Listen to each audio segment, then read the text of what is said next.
Hi, hello, I am Shay from the United States, and I think that Manchester United is going to beat Newcastle 2-0. Hello, Paddock lads. Ben here. What a big game. My prediction is it's going to be a tough one. Obviously, Newcastle are a tough side, especially in that physical midfield battle, which we are very light in and has been our biggest complaint. Bruno missing is a big issue. Martinez might slot in there, or he might go for an Ugarte and Casemiro midfield, one that we saw work under Rude. It's going to be a tough one. Newcastle would likely have a lot of opportunities. We'd give every team opportunities. We're missing the AFCON boys. We're missing Bruno. Menu, it's going to be a tough ask, especially without De Ligt and Maguire. It's going to be a very young defence again. I'm going to go with a loss. 2-1 Newcastle. Hate to say it. Boxing Day, Christmas, ruined. And they had 50% off. I think the So score's going to be... It's still about... 3. It's still 37 quid. But, I mean, that's 2-1 still a lot. Man U. You weren't going to pay 6. Newcastle are going to win 3-1, yippee. Again, my prediction against Newcastle, Old Trafford. I'm going for draw. Like, I can't think of anything in 2-4. I'm on the fence with this, so I'm going for draw. Up the win, up the Paddock.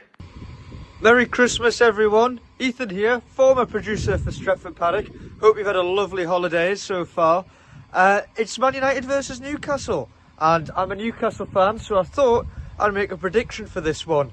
Now, Newcastle are useless away from home, and Man United are useless most of the time as well. So it's going to be a bit of a tricky one. I think both defences are going to concede. Both teams don't look very sturdy, so I'm going to say 2-2.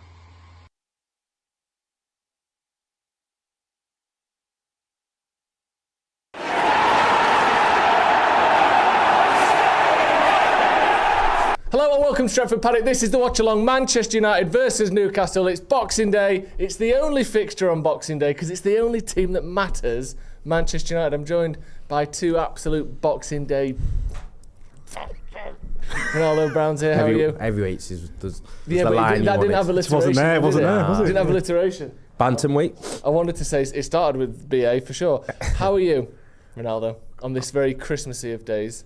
I'm okay, you know. This match does feel like a little bit of a free hit. Okay, in what sense? It just feels like all the odds are stacked against us anyway. I don't think there's a lot of optimism going into the match because of all the players we have missing. Yep. So United have an opportunity to do what this team is capable of, which is win games when you don't expect them to. And I'm hoping that will be the case tonight. That would be very nice, wouldn't it? Tom Cooney as well, of course, here. Thank you, Would Joe. you say that Boxing Day is more Christmassy or less Christmassy than Christmas Eve? Both, of course, within 24 hours of the big day itself. That's an incredible question. I would say Christmas Eve is probably just a bit Christmassier. I would agree. Yeah. Just for that, kind of 6 till 10 at night. Oh, what a time. What a time. Who knows what's on the telly at that point? Could be anything at all, couldn't it? Are you a pub Christmas Eve? No, never been a pub Christmas Eve. Used to be a family friend's house for meal and drinks. Okay. And then as we got older, it's become a sort of at-home kind of thing. Usually we watch a little film, maybe get a takeaway. We've got a Chinese meal, a succulent Chinese meal on Christmas Eve this year. Christmas Eve does seem like it's a fast food night, isn't it? It's a takeaway night, isn't it? It's a takeaway night. It's not a Mackey's night, but it's an Indian restaurant. Maybe a Thai, maybe a Chinese. Before you have 2 days You worth. couldn't go to a Burger King on Christmas Eve. That would be wild, I think. But How many days do you get out of Christmas dinner usually? Christmas dinner, well, Do you get a this second year, helping? we haven't even done Christmas Day in our house yet. We're doing it on the 28th because not everyone was available yesterday. So we've got another Christmas coming on Sunday. Wow. So I roast a turkey this afternoon for Sunday. Could take you into next year. Wait, It what? could take me into next year. Where are you keeping I that roasted turkey? a full 5 kg bird this afternoon. Where are you keeping the turkey? Probed in 30 different places, made sure that it wasn't overcooked, still slightly overcooked. Where's it being stored? You would keep Where's it it? in 30 different I don't places. where's it being stored? It's going to be in the fridge for the next 2 days. Right. You need to be careful And with it's going turkey, you know. to get reheated. Nah. Turkey, Here's a point. turkey's I'm gonna say this dangerous right man. now. Everyone's worried about cooking the turkey too long. No one I've ever met has ever got food poisoning off a turkey. And I would go as far as to say, no one you've ever met has either. There's loads to get into today. I'm just going to say 2 days is probably the absolute maximum. No. I think once you've cooked it, Cooked meat, 5 days easy. Yeah, Oh, absolutely fine. maybe it was raw, to be fair. Yeah, raw. Well, the date was today on it. That's why I had to cook it today. It's in a good fridge. It's in a hell of a fridge. Built in. only this big. It's in a turkey fridge. Huge sort of up and downs in terms of temperature, isn't it? Yeah, it's very. Do you know that the humidor is for cigars? This turkey is for fridges. Right. Yeah, it's turkey shaped. I'm going to go to the Man United team because we've already got off track. Here's the team, and it sort of picks itself a little bit here. Because, as you sort of alluded to before, Ronaldo, there ain't a lot to go at. We've got Senna Lomans in goal. Then we've got a back three of Shaw, Martinez, and Heaven and Martinez making his first start in, I'm going to say, circa 8 months. Was it March or April he got his injury? Yes. So 7-8 months for Martinez there on his first start, so congratulations to him. Then into the wing-back areas, it's Dorgu and Dallo. Then we've got a midfield pairing of Casemiro and Ugarte with a Cunha and Mount kind of number 10 situation as we all expected. And I believe as well, speaking of all expected, it is Benjamin Sesko up top. That team, on paper, every single one of those is a first team. Wouldn't be surprised to see him on any given team sheet, Tom. But it's kind of all we've got, isn't it? Weirdly, it's a decent team and a very thin one at the same time. Wait, can you say that again? What? You do know Ugarte's starting. Yeah, but again, obviously he's a bit more of a rotation piece. But you know what I mean? If you saw any of them lot starting, you wouldn't go, oh my God, I can't believe it. We're into and yet we're sort of in the shit a little bit. I think Cut that. Oh, live. Oh, it's live, you say. Live. That's interesting. Yeah, what do you make of the live? The files have been released. Luckily, a lot of it was redacted. Yes. Yeah. No, it's we're a bit thin at the minute. Even looking at the bench, there's not massive options to change it. Obviously, Yoro's on there, isn't he? I'm surprised that Yoro isn't playing with them as a back three. Be interested to see which. I wonder where Shaw will play on the left, won't he? It'll be who's going to play on the right? Will it be Heaven? Do you think? I would assume so. I think no. I don't know. Because in I'm not sure looking at that. Normal sort of service would be Martinez on the left, wouldn't it? But obviously, I see him as more adaptable than Shaw is. Yeah. I think it probably will be like that. Heaven's been kind of guarded in that middle area, hasn't he? You have a bit less to do, a little bit less sort of, I think, thinking and defending sort of mentally to do. And for the least experienced person, I think that's a good idea. Martinez has done a lot more defending over the last decade than Aidan Heaven has. So I think give him the role that requires the most going out wide and all that sort of stuff. But yeah, it's a good question. We'll have to find out at kickoff. Sorry to talk for so long there. That's all right. We're still on me. Yeah. So we're talking about the lineup just in general. Rest of the team, what do you think? That's it really, isn't it? There isn't a lot to choose from. I'm glad Sesko starts. Obviously, he had to come off, didn't he? Against Villa. Obviously, you've got to build that fitness up. We are a bit thin, but I don't have the same feeling of it's a free hit and we'll be lucky to get something from the game. I still look at that and think you've got 11 first team players there, and we're playing against the Newcastle side that I've not been overly convinced of, this season, especially away from home. I think there's a good chance to go and get a result. You kind of need one. The form result-wise hasn't been great. So there's players out there. There's a couple of options from the bench if we need to change it, but relatively confident we can get a result today with that. Relatively confident. That back three has to mean some sort of like formation change in a sense on setup. I did wonder that with Martinez. Because the way with Martinez and Euro, the way he's been playing recently is Euro's almost become a little bit of a right back in a way, like a Forks right back when he obviously inserted, and obviously Martinez isn't going to do that on that side. And then obviously Heaven and Shaw are also left-footed players, so it might make it a little bit awkward on that side for them as well.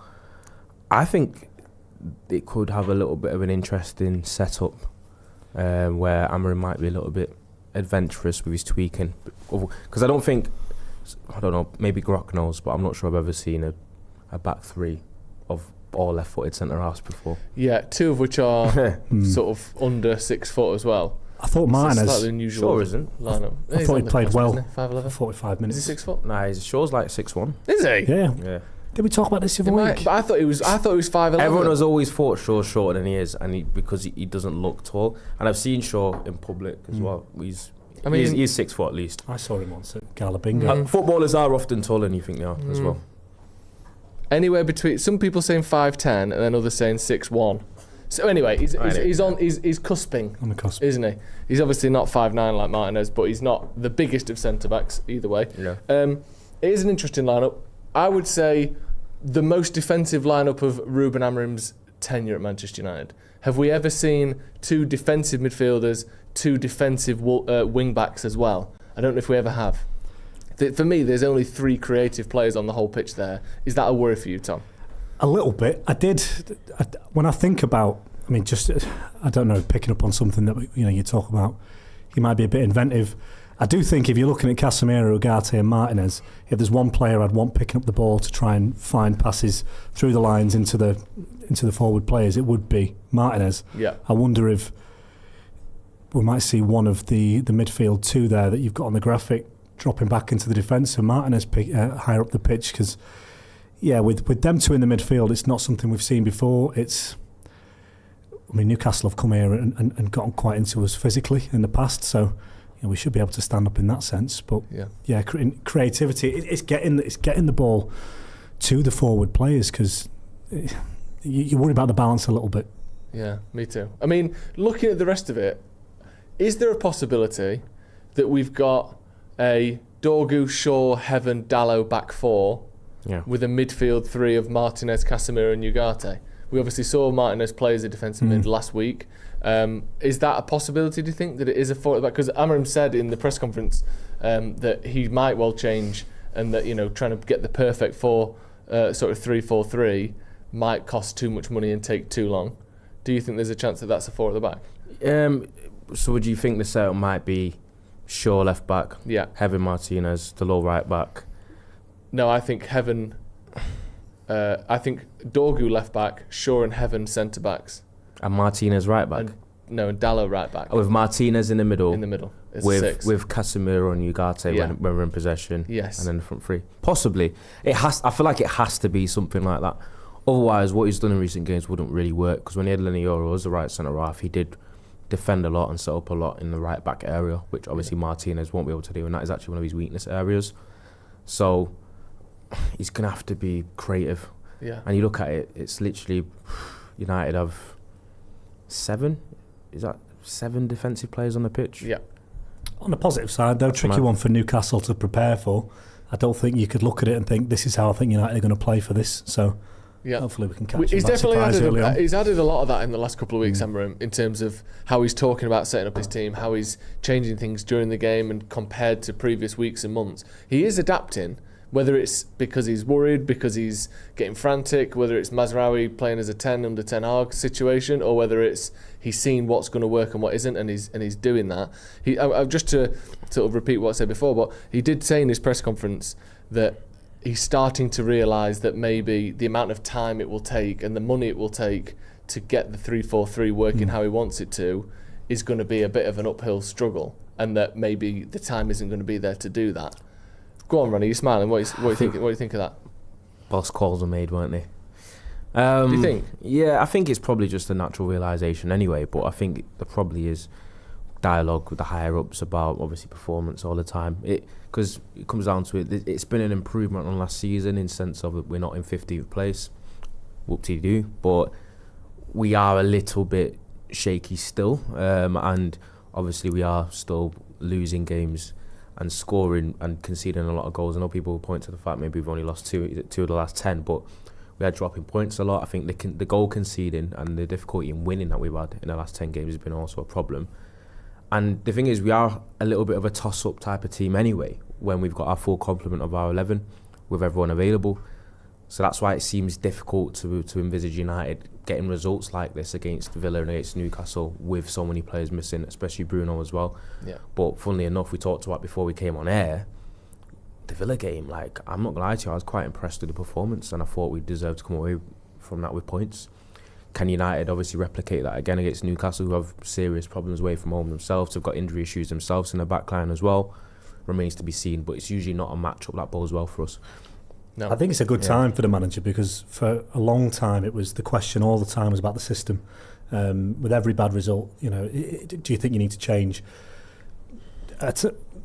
When you have an opportunity like this where circumstances go against you, whether it's injuries and players available, it's a time for him to maybe experiment a bit without the pressure of, I think when he was nailing his colours to the mast that no, this is what I'm asking the players to do, and this is how it's going to look going forward. It's a far bigger climb down then, and especially when people are speculating about conversations from voices above telling you need to change. It's not a great look for him, and I think we've talked about it in the past, if you just change because you're told you have to, it's kind of the beginning of the end. Yeah. For a manager that's been so steadfast in how he was going to set up. Does that worry you then? Do you think he has been told that? Do you think it is a worrying sign? No, I think he's probably quite. I imagine he has quite open discussions. We said the other day, there's one thing he is quite an open book. Yeah. I would imagine he talks quite candidly with those above. They'll all be in the same boat, won't they? They know what he wants to do, and there's probably just a bit of an understanding of it is going to take time. It's going to take money. Can we be more adaptable in the meantime? I do think that he needs to be in charge. Yeah. And I think that's why it was quite important for changing and experimenting and shifting things about has to come on his terms. I think this is an easy time to do it when there's injuries.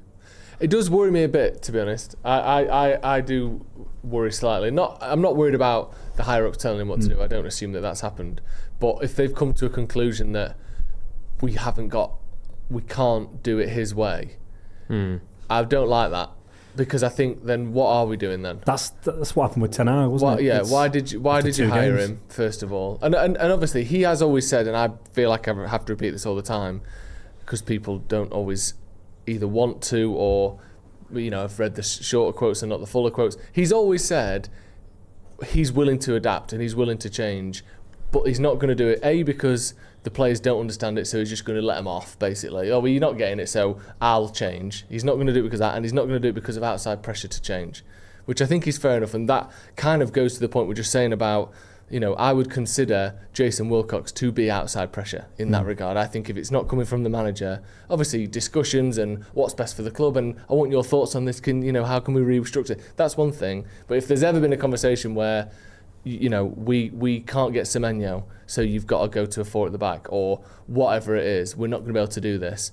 I think that's a real worry for me. Well, he has said that I will change and I will be adaptable. Yeah. I have been in the past, but first of all, they need to show me that they can put into practice what I'm asking them to do, and then within that structure, will become very adaptable once they can, nail the basics. Yeah.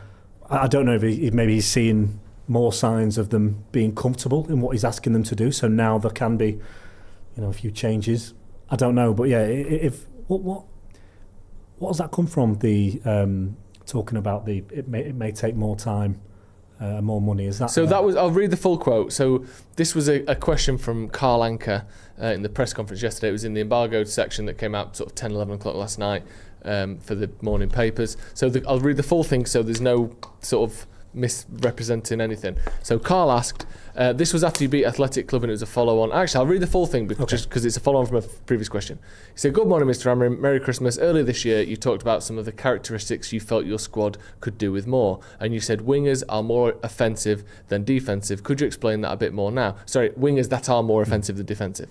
Then he said, Amram said, "Maybe I was talking about Ahmad." And then Carl sort of clarified and said, "This was after you beat Athletic Club. You said the player in the right 10, if he has a left foot, that can help you. And you also said the wingers or wing-backs that are more offensive than defensive." And Amram said, "Yes, that was about Ahmad. We played last year with Mazraoui and Dallo most of the time. If you play with Ahmad, he's completely different." I think you're talking about that position of the winger, which he calls winger, wing-back, whatever you want to call it. That can change our game. I think in the future we can also, like I was saying to you guys, the system, we can play a different way to take more quality from these players, because I have the feeling that if we have to play a perfect 3-4-3, we need to spend a lot of money and we need time. So I'm starting to understand that it's not going to happen, so maybe I have to adapt. But if we're talking about the winger position is to play with Ahmad, is completely different. Imagine we have a different character with a right foot like Ahmad on the other side, you can be more aggressive. You can change the way you can play completely within the same system. Last year we played with Noose and Malacia at times, so it's a completely different system if you play with Ahmad and another winger on the opposite side. This was my meaning on that point. So that's the full quote. What do you make of that? Do you know the time and money comment? So it's going to take a lot of time and money. It kind of makes it realise that he knows he doesn't have that. And time and money might have come with a stronger vote of confidence for me. Right. Do you know what I mean? And I feel like he knows with his current performance as manager since he's been here, he probably doesn't have the longest of leashes, where that can be where he will be able to get more time and money, which I think is right. And also obviously the pursuit of Antoine Semenyo, which United seem to be prioritising for January, but it seems like it's gone a little bit left because his preference seems to be Manchester City. And David Ornstein actually coming out saying that Semenyo wasn't going to be bought to be a left wing back. Yeah. Kind of alluded to, it might have already pointed to like a pre-known formation change that Amorim was thinking about. And it does feel like it might be dialogue that and conversations he's having with Jason Wilcox, really, in it, where I think he has probably been presented with the results and things do need to change at some point. Maybe adjust to this. We can get Semenyo in January, so on and so forth. Obviously, it looks like we can't get him, but it does feel like Amorim is trying to now entertain the idea of changing things and adapting. Because I've seen those adaptations against Bournemouth. I've seen it against Villa, which shows he's capable of doing it. You just wonder whether it might be too late. How much better do you think we would be if we played a 4 at the back? It's that kind of questions makes it sound like so simplistic. It's not really just about back 4, because that's the same argument people use. Oh, we were so good when we played a back 4. It goes beyond that. Okay. United could have played a back 3 maybe and still won things and been great. It just means that Amorim's like implementation of the back 3 might just not be good. Because formations, as I said, are just a framework. It's not exactly that doesn't completely describe a style of play and like a game model. It's just where people are set up, like in a formation or a structural sense. The way a manager implements it will be completely different. Because I said it, even if Glasner plays the same formation we do, but they play completely differently. Yeah. Inzaghi at Inter Milan plays with a back 3, but it's a complete different way of playing. And United play under Amorim. So I think people just going, oh, we played a back 4 before and it was shite, so we should never go back to it again. As some people are talking about, I feel like that's just too simple of a way of putting it. It's like beyond that. It's just how your actual style of playing game model within a formation actually is. So do you think that the things we've seen from him as a manager outside of the formation, then the tactical stuff, the game model stuff, what we do with the ball, how we try and win it back, his general kind of tenets as a manager, those applied to a 4 at the back, do you think that would suit this squad more? Assuming he doesn't change anything other than the formation and obviously the positions those players then occupy and the personnel that you would pick with those different, one less centre-back, one more midfielder. Do you think that suits this current squad more? Or do you think there's a deeper problem with just the way Amorim wants us to play so far, regardless of formation? Well, based on his results since he's been here, it points to a deeper problem, doesn't it? Potentially. Well, I mean, does it, or does the lack of midfielders hurt us from a 5 at the back perspective that might be fixed if we switch to 4 at the back kind of thing? Well, obviously it's been 13, 14 months, 23 wins, is it 24 losses or something like that in the league? Yeah. Terrible. United's squad's better than that, and that even includes last year. So I don't know. I've been harping on about midfield acquisitions for a few seasons now. I think that has probably been a massive factor as well in terms of personnel. I think with a decent midfielder that would have been suited to a pivot role would have obviously helped Amorim. Of course it would, but I still think the results haven't been good enough for the most part. And honestly, God, I'm as frustrated as everyone else because who knows what the actual quick fix is, because there's every possibility that Amorim changes his formation slightly and tweaks it and then United end up performing better or good, but he could also tweak it and change it and then we just end up looking the same. So it's just you don't know. Never really know, really. On the quick fix front, I know you're not just saying that's that we're going to sort it overnight and we'll be champions again. We have seen some quick fixes in the past. When Solskjaer came in, we won 10 of 12 games. Ten Hag's first season, we finished 3rd and won a trophy and got to a second final that we lost to City. We've had some seasons where you go, that is very good. Other than Man United, I think only pretty much Chelsea and Man City and Liverpool have had any better seasons than that one Ten Hag had, 3rd in a trophy. I don't think anyone else has done that other than those 3 teams I mentioned. And yet, those managers aren't here now. No one really is clamouring for Ten Hag to come back. I don't think, what we need is longer term success and sustained success. Is that what Amorim is foregoing, do you think? Do you think he's saying, I'm doing all of this stuff that the other managers wouldn't touch because they were just obsessed with keeping their job? Or do you think the perfect manager, when and if they do come along, will somehow be able to do it all at once? Fix the club, get rid of the bad wood and, challenge for trophies and get top 4 straight away? No, I don't think they will. I think we've seen it happen a few different ways now, and there's always it's like whack-a-mole, isn't it? People will target different things to begin with. I think Amram's been given a lot of more time and patience, not because, I think it's been realised that we maybe needed to. I think you talk about the season we finished third under Ten Hag. I didn't love watching us that year. Yeah. It did feel like it was setting up the players that we had to. We were consistent enough in finding results, but I felt like there was a ceiling to the way we were playing. I didn't look at that, and in the same as the season under Solskjaer, in the same as the season under Mourinho, where we've climbed the table. I never felt like we were going to kick on. It didn't feel like we were seeing something that, and I felt like there was a real future in the way this was going to progress. So I really don't know at this point.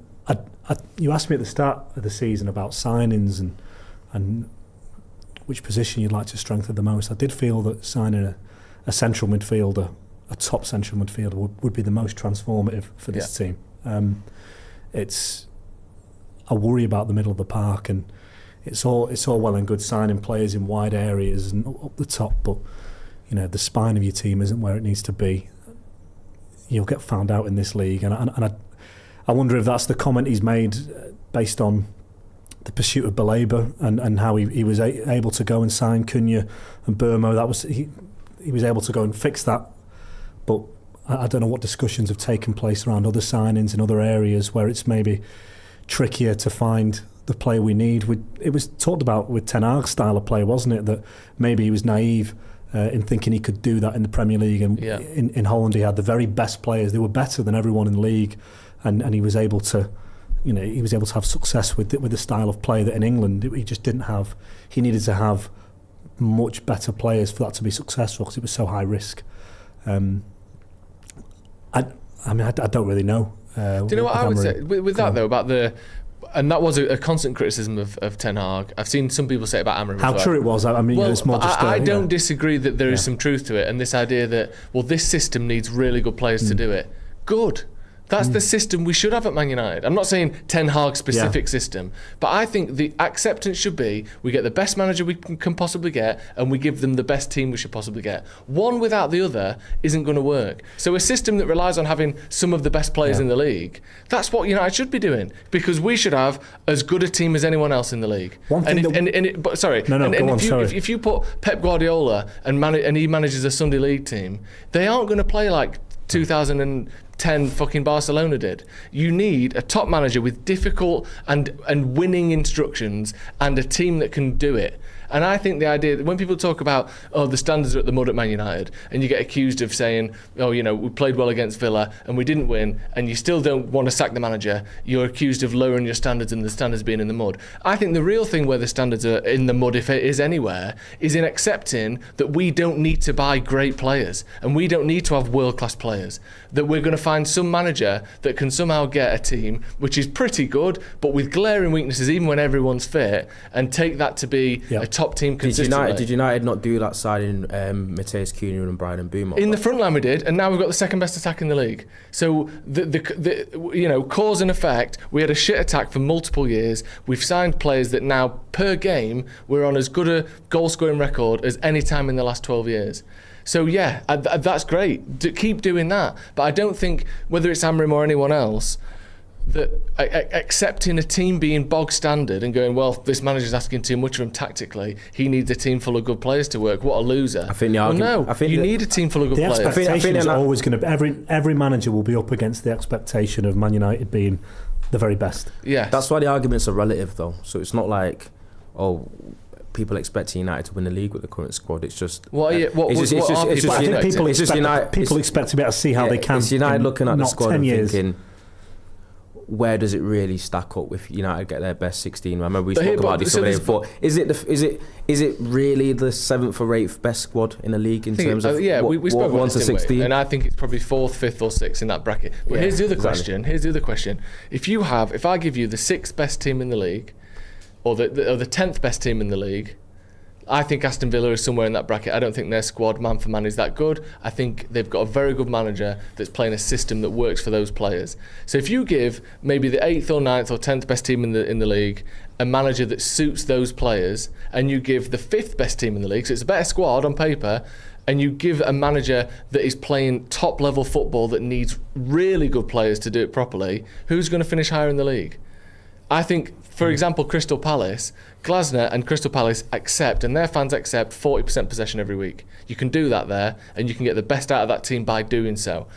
Nottingham Forest last season, you're allowed 38%, 40% possession at Forest because they don't mind how they play. If they're going for Europe, it doesn't matter. At Man United, you cannot play with 39, 40% possession. So you need to maximise the squad and have a style of play that is very, very demanding of top players. So I think there is always going to be that disconnect of this team isn't quite performing to where it should be, or at times, and it's not that far off, I think, this season anyway. But also you've got other teams that are more than happy allowing the opposition to have the ball and maximising the current squad that they've got. United are trying to go above and beyond that, and I think that is another stumbling block of, you know, they're wearing the wrong shoes for the, you know, you're not wearing ice skates, you've got trainers on, you're not going to look quite as good. But United are trying to do something different long term. So I think that needs to get stirred into people's sort of understanding of this season as well, for me. Do you know, on that as well though, I think when you talk about weaknesses and glaring weaknesses, that's relative too, because take, I don't know, a Nottingham Forest or a Brighton or whatever, it's relative to what constitutes a glaring weakness in that side. I don't think any team in the Premier League can carry glaring weaknesses. So with Man United, you're trying to move forward and make get better players, and even amongst that, you have this disparity with players that maybe, I don't know, need to be replaced or are playing in the wrong positions or whatever. Yeah, that will be targeted. Yeah. Sorry. Whoever you're playing against, go on. LS7ZH says Joe Smith would have found the positives in the Titanic. Yeah, there is. Now you've got 2 little Titanics. It's smashed into an iceberg, it's snapped in half. 2 Titanics. Oh, in the sink, yeah, there's your positive. Yeah. Do you know what I mean? You think you've broken the main one. I just tell you, you've got 2. It's like when you cut a worm in half. Those other people don't know this. Those other Titanics grew back, and then there was 2 sailing around for ages, but people just didn't keep track of it because the film ended. Joe's your rubs your belly and tells you everything's okay guy. I'll rub your telly and tell you everything's all right as well. Rub my telly and tell me it's all going to be okay. Tubby, he's the once. No, that's a good joke. You know what I did? I got tummy and belly mixed up. Yeah, you had a little Baileys. No one's going to have a go at you. Yeah, Joe's the guy to rub your tummy and say everything's fine. The thing is, I'm not even, and that's what a lot of people love and what people like in it, don't they? Yeah, that's some people don't. But the thing is, I don't. I'm not sort of trying to play a character of someone that's positive and optimistic. I think the biggest thing that's let managers down at Man United over the last 10 years is the team that they've been given. And whilst that's still the case, I'm going to value making the team better over constantly chopping and changing with managers, especially if that comes with a completely new style and a new mandate of the type of player you need to buy to satisfy that style. Once we have everything moving in the right direction, under Ferguson, you could, Keane's gone, Beckham's gone, Van Nistelrooy's gone. You know, players leave, players come and go. World class Man United all-time greats come and go, and the one consistent thing is we kept winning because the rest of the squad was good and being replenished, and the manager had a consistent vision the whole time. At Man United, it's not only does a player leave, but the manager leaves and you bring in one with a completely different style of play. Then you build a subpar squad for him. Then you sack him. Then you build a completely different subpar squad for another manager. Let's just get it right for once. Red Baron says, if Casemiro gets a yellow, are we just effed? Doesn't his booking stuff restart now? Yeah. Because he's had a suspension, so he's back. He gets 5 more before he's suspended. What's he on now? He'll get to his 7th at some point. Right. Well, he's on. Oh, is it? And then does 10 get another one? 10. I think is 10 2 games or is it 1? I'm not sure. 2 games, I think. So he's got another 5 until he's suspended. This is mad. 2 games for 10 yellows. Do you think that's a lot or not enough? I don't know if that's facts, but I feel like it is. I'm sure it's the second ban is long. I might be wrong, but it's mad. But yeah, if Casemiro gets a yellow, I think his ban has reset now, so we should be all right for a little bit. Yeah, if you get 10, it is 2. Game, that's a ridiculous suspension. Yeah, that is. 2's a long 10, time. 10, I mean, that could come in, the 28th game of the season. You've had 10 yellow cards, you missed 2 games. I know, 37th game of the season. Or 36th. 36th. Gutting. Oh, it's before the 32nd game. I hate all that. I hate any rules that isn't fair and consistent. Don't know why. Gusto says, waffle! He will change the formation because he'll get a P45. Interesting. Steve MZ3N. Remember Rangnick's heart surgery comment? We've only just made the initial incision. This is going to take time. Interesting. Punctual Wizard said, speaking of poor recruitment, thoughts on the Telegraph's worst signings list. Did we all see this? I didn't see it. The Telegraph released a list of Manchester United. Well, I think it was genuine because I did see a screenshot of like 6 to 8 or something. Yeah. What was it? This is Premier League. So it was since Sir Alex Ferguson left Manchester United. So here are the best 10, and then we'll do the worst 10 afterwards and see how many we agree with. So number 1, we can say it at the same time, Bruno Fernandes, of course. Then it was Zlatan, Juan Mata, Lukaku, Eriksen and Burmo, Herrera, Maguire, Ahmad and Dan James in the top 10. And we'll come back to that in a second. And the worst 10, number 1, Jadon Sancho. Number 2, Anthony, Alexis Sanchez, Andre Onana, Angel Di Maria, Donny van der Beek, Bastian Schweinsteiger, Morgan Schneiderlin, Manuel Ugarte, Paul Pogba. They're your 10. Okay. Any standouts that you disagree with in either of those? Who's jumping off the page there? I think he should be in the worst 10 as things stand right now. Mason Mount. No, you don't. Yeah, I do. Above who? Pogba? Who are you taking out? I think based on what we paid for Mount in a situation, his unavailability and his injuries, some of them played for. There's a massive over-egging of his performances as well. Whenever I feel like people are in too quick of a rush to almost over-compliment his performances as well. I think he's still only got 3 goals in like 17 games this season, something like that as well. I do think there's a bit of a thing with Mount though, in that people are quite like, okay, it has to happen. They get behind now. him. I don't know, because I think there is a little bit of an extremely low bar for praise when it comes to Mount, as decent as some of his performances have been this season. But I think in general, if we as we stand here today, 55, 60 million, 1 year left on his contract from rival club, what is he actually given to the club in terms of availability and general performance and output? He's not far off. You know why I'm saying that? Because he was actually voted top 25 for best signing since Fergie, which I think is ludicrous. But you would go all the way the other way and say he's got if he was in that bottom 10, if he was in that bottom 10, I wouldn't. He was 22nd on their rating of best. Yeah, if he was in the bottom 10, I wouldn't. Above De Ligt somehow, which is mental. I'm not gonna lie to you. Mad. I think the Mount perception is insane. Do you know what I mean? You do see what he does bring to the team and that when he does play, and he can be decent, but I feel like there is a massive, it's not playing. Overly complimentary kind of view that people have towards Mount. Like, for instance, someone like Sekou Kone, who could be a great signing, but being above like Marcel Sabitzer, who played a number of good games for the first team. Sekou Kone's never got near the first team as far as I'm aware. Yeah. Why would you? I don't get that. But you get to that murky middle ground where they don't. It's just get them names in. They're not the shit ones. They're not the good ones. Just chuck them in any order. Who cares? Well, Mata. Yeah. I didn't love the Mata signing. Yeah. I just felt like we signed him because he was available and he didn't fit the team, and I think it was for me it's just synonymous with the when poor squad building was starting to take effect and overstacking certain areas, not fixing glaring issues in the team. And I love Mata. I thought he was brilliant when he played. He was always contributing. Fantastic player, but I don't think we got the best out of him, and I don't think he was the right player for that moment in time. I disagree with you on the Mount thing. In terms of being bottom 10, I think that's absurd, quite frankly. If Mount gets injured now and misses the rest of the season, I feel like we're in that moment where how Mount is viewed, this is a pivotal time for him. If he has a really good season, people will say, okay, right, you're in. I also think the thing with Mount is that a lot of people on this list don't have is he's still got potential. You know, we know for certain the entirety of Paul Pogba's Man United career and can judge it accordingly. Or Jadon Sancho, I guess, technically could still come back, but we know he's not going to. Anthony, the same. Mason Mount is 2 and a bit years into a 5-year deal. So the idea of putting him that low when there's still any number of outcomes, it could get even worse. Who knows? So do you think he's 22nd best? Is there anyone else in the worst list? I think he's 22nd best, but between the 22nd best and the 10th worst, there is another 50 transfers that I would put him. But that kind of feeds into the way I perceive it. It kind of feeds into that narrative of, I do think he does get like his performances do get received with a lot of a lot of praise. Why I do you don't think that see is? for others. I'm not sure. I think fans do have this kind of affinity and affection for players that run a lot and work hard, and obviously people always talk about the whole passion merchant thing.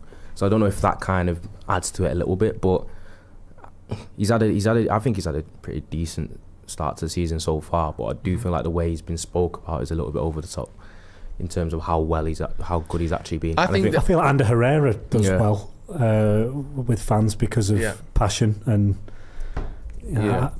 just how he conducted himself in a United shirt. Yeah, he's one that is easy to like, isn't he? Yeah, I agree. I think Herrera's a bit of an interesting one when, he had those 3 seasons where he played a lot. Yeah.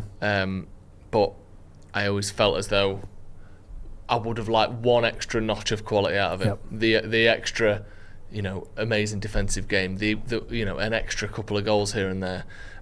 But I think he was a good signing, but not. He didn't take us up a notch by himself like some of them did. It's a bit of an interesting one. I think some of them, like Senna Loman's already been 14th, ahead of Raphael Varane, is ludicrous. Varane should be a lot higher. I think Varane had, you can count the number of bad games Varane had for United on one hand. I know he was injured a lot. Where's he ranked? 18th. Okay. I think that's insane. I think to say that he's worse than Dan James is mental. I know Dan James had a few good games, but again was the worst player in that attack, in what was a good attack, but he was the worst player in it. I would put him in the positive column, but he certainly wasn't better than Varane. Varane was fantastic most of the games he played for us, and again the injuries hold him back, but certainly a better signing than Dan James was. 100%. Is some of this maybe the amount we paid transfer wise, the amount we paid in wages and what we got back? Because if you want to factor that in, obviously fair enough, but theirs just says I wouldn't put Dan James in the positive column anyway. No. Regardless of the transfer fee, because I thought he was a waste. They've got him in 10th. Dan James 10th best. Yeah, that's ridiculous. Yeah, I think Dan James is another failure of a signing. I know people are happy about the fact that we flipped him for good money, but I just don't think we should ever signed him. No, I personally think Paul Pogba should be a lot higher than 62nd. Yeah, I think he did a lot more good things for Man United than Rasmus Højlund in 40th. Yeah, for instance, and only cost 20 million more. It wasn't as though he was like triple the money. Højlund wasn't a bargain, and I defended Højlund and don't think he deserved all of the stick he got, but he's not good enough for United. And Paul Pogba is one of the most talented players we've had in the last 10 years. He didn't do it consistently enough and he cost too much money, but he was a better signing for United than Cristiano Ronaldo was the second time round. I would say. I think he was a better signing than Henrik Mkhitaryan, who's a lot higher on the list. Like, it's insane. That is completely insane. Diego Leon is ranked higher than Paul Pogba in terms of United transfers. Diego Leon's he's not playing. He's never played for us. Strange. It is strange. Lee Grant is higher up than Pogba. Some of the performances Pogba put in, and Lee Grant's higher than him. That is crazy. Alex Tellers is higher up the list, who was shit. Weghorst is higher up the list than Some Pogba. of these players genuinely depress me. Pogba gets is crazy. Honestly, as talented in natural ability, as talented as a midfielder I've ever seen in my life, Paul Pogba. I also think he was judged by doing everything. Live up to it. And incredible. That is amazing, though, isn't it? I've never seen a player with his attributes: the size, the touch, the passing, the finishing, the reading of the game, the dribbling, receiving the ball. Honestly, I wish it could have worked out more for Pogba, because I absolutely love him. It's such a unique. Like, you look at like the top trumps card that is Paul Pogba, and you think this can't all be right. You can't have that dribbling, that touch, that passing ability, and be 6'3". This doesn't add up. It's a shame the injuries, a shame the pressure, a shame the team he was in, and a shame that he cost so much. And then obviously there was stuff as well. I think at times coming out and speaking against the club and getting his agent to drop stuff and all that was shit, and he should have handled himself better. But to say he's a worse signing for Man United than Lee Grant is absolutely mental. Right, we've got 15 minutes till kick-off, a couple of super chats as well. It's Ben Topping. Hello, Ben. Afternoon, boys. You've never met Ben, have you? You know Benjamin Topping, he's in the chat all the time. Do you recognise the name? You must do. He's literally done. We chat to him all the time. I recognise the name, yeah. Yeah. You don't, do you? I do. Okay. You must do. I do. Yeah, good. We met him in Atlanta. Very nice guy. I think he was Atlanta. It was Atlanta, wasn't it, Ben? Yeah. And he's in the chat again. There you go. Afternoon, guys. Sorry if you've spoken about the lineup already, but how do you feel about Ugarte starting? I know it's probably the obvious choice, but would have loved to see Jack Fletcher starting. To be honest, I'll ask you, Ronaldo, because you're not Ugarte's biggest fan. I think is one way of putting it. Would you have started him tonight, though, or would you have gone with a Fletcher or maybe rework things slightly? He's pretty much the only choice that we had. but I would have gone as far as to start Euro again, just because obviously he's having a bad run of things, run of games at the moment. He's in poor form, and I actually do like the idea of putting him out of the limelight a bit. Yeah. As a youngster, but because of the personnel that we've got available, or the lack of, in terms of like De Ligt, Maguire, obviously Mazraoui, for the sake of balance as well, I've just started Euro again. Hopefully, I'm hoping that I figured it out, and then maybe tried Martinez in midfield. I know that could be a little bit of a risk against. If you just look at the drill, against a Newcastle midfield as well, but I just feel like Ugarte is a huge net negative for United, and I think that stat about him it tells a whole story really. So do you think? United have lost. Bloody hell, I look like Jesus there, didn't I? Yeah. I've got the sash on and everything. Fuck me, have I ever looked more like Jesus in my life? Screenshot that. That is crazy. You know the red sash he has? That is crazy. That jump half on, absolute Nazareth. Right. But I think we're now in all white, to be honest. Yeah, we're putting the jacket back on. I just had to take the jumper off. That was the most. I looked at myself and thought, "Fucking hell, you like Jesus there." Apparently, we've lost all 7 games that you guys started. Yes. Is that what in the league ever? Is he only started 7? Is it the last? It's not all 7. It's the last 7. It's his last 7 starts. Yeah, that makes sense. United have lost. He looked so shaky at Villa Park on the ball. I do worry about him in there. It was so refreshing in that second half with how tidy Martinez played. But just watching the drill, then it looks like Martinez is playing at the right of the 3. It does look like a 3. Yeah, because they were Heaven, Shaw, Martinez lining up together. It was Shaw left, Martinez right, Heaven in the middle. Yeah. Someone mentioned that Baltimore is going to run a mock tonight. Let's have a look. Yeah, we've not mentioned Newcastle. I know. What's their team? We've got Ramsdale in goal. Hall, Shaw, Thiol, Miley, Ramsey, Guimaraes, Tonali, Gordon, Waltemada and Jacob Murphy. Now I saw Thiol. Is it how I'm pronouncing that? Thiol? Yeah. Thiol. I saw him on his debut when he came on as a substitute. Was it against Liverpool? I can't remember when it was. It was early in the season. Remember they said it was his debut. And he looked okay. He looked a little bit shaky. Since then, I think he's stepped up and people seem to be liking him. I think he got a goal as well, which always helps. He got bullied last week for Pedro's goal, innit? João Pedro, if anyone's seen it. Yes, out on the left-hand side. Chelsea's left-hand side. But for the most part, he's been a decent signing for them.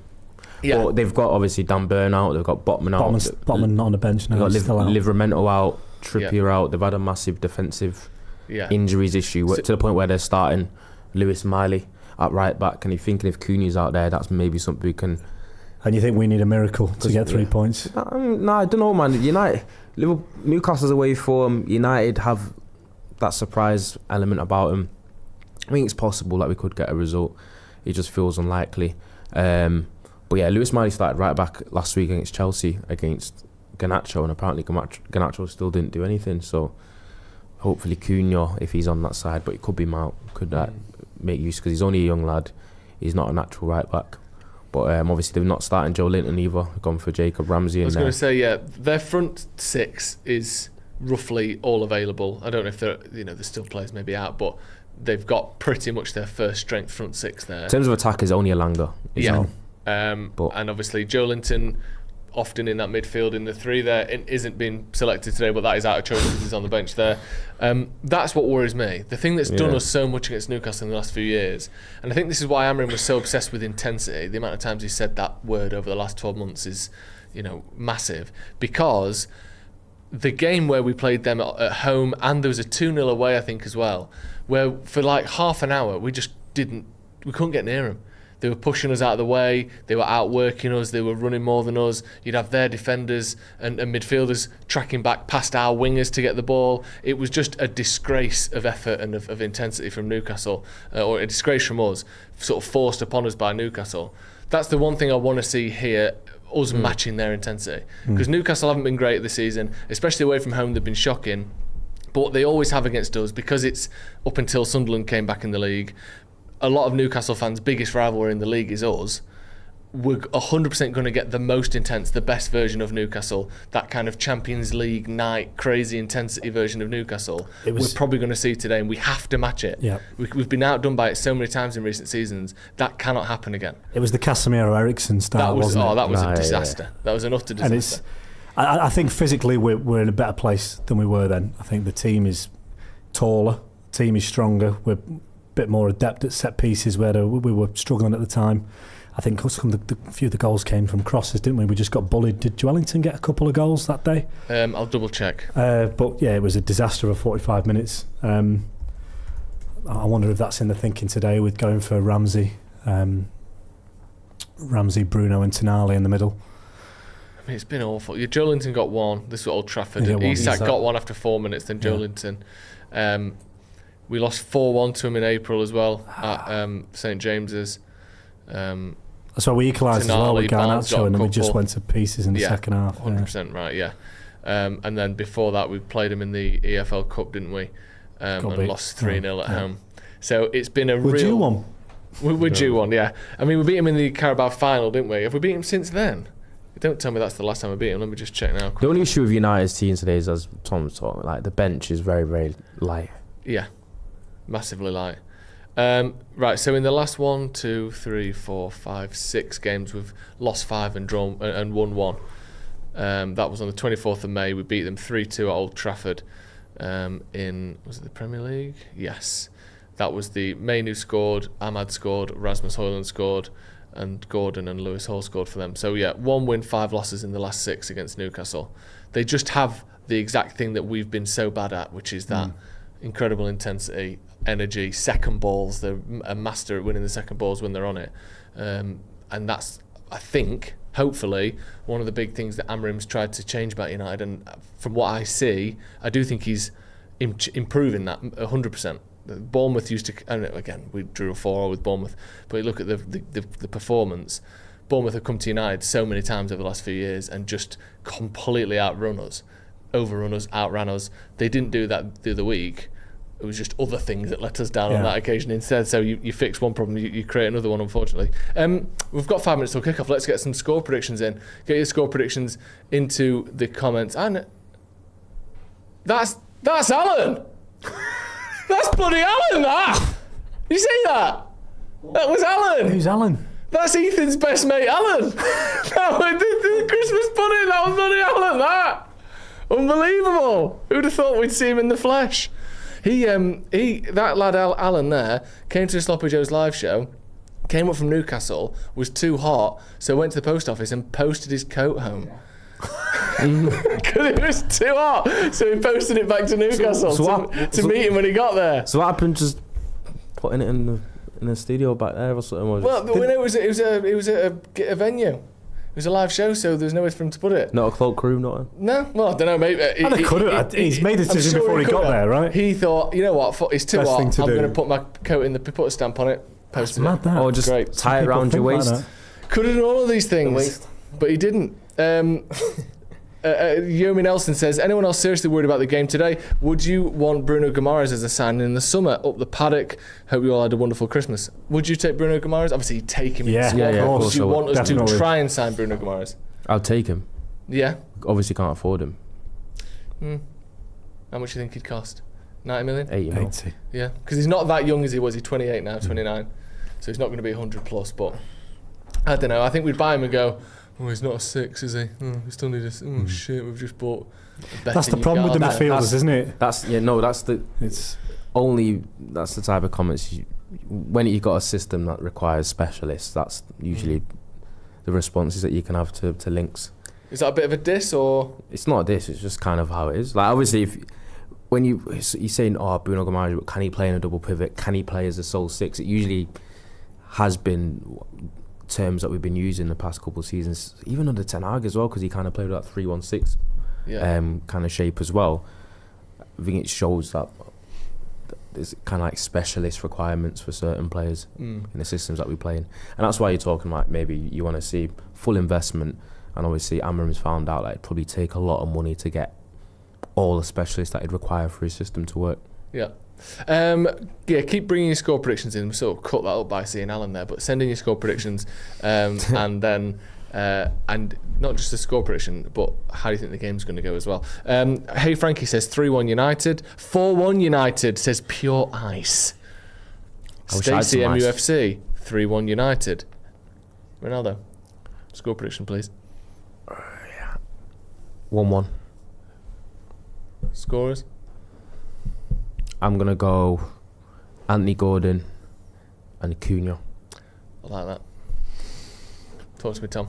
How's this one looking? I'll go for a Boxing Day special 3-2 United. Yeah. Love a bit of that.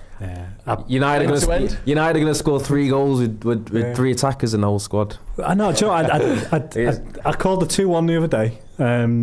I feel like, I don't know, I feel like this game will have an element of openness to it. It's all about timing, isn't it? Because I think United will have a portion of this game. Go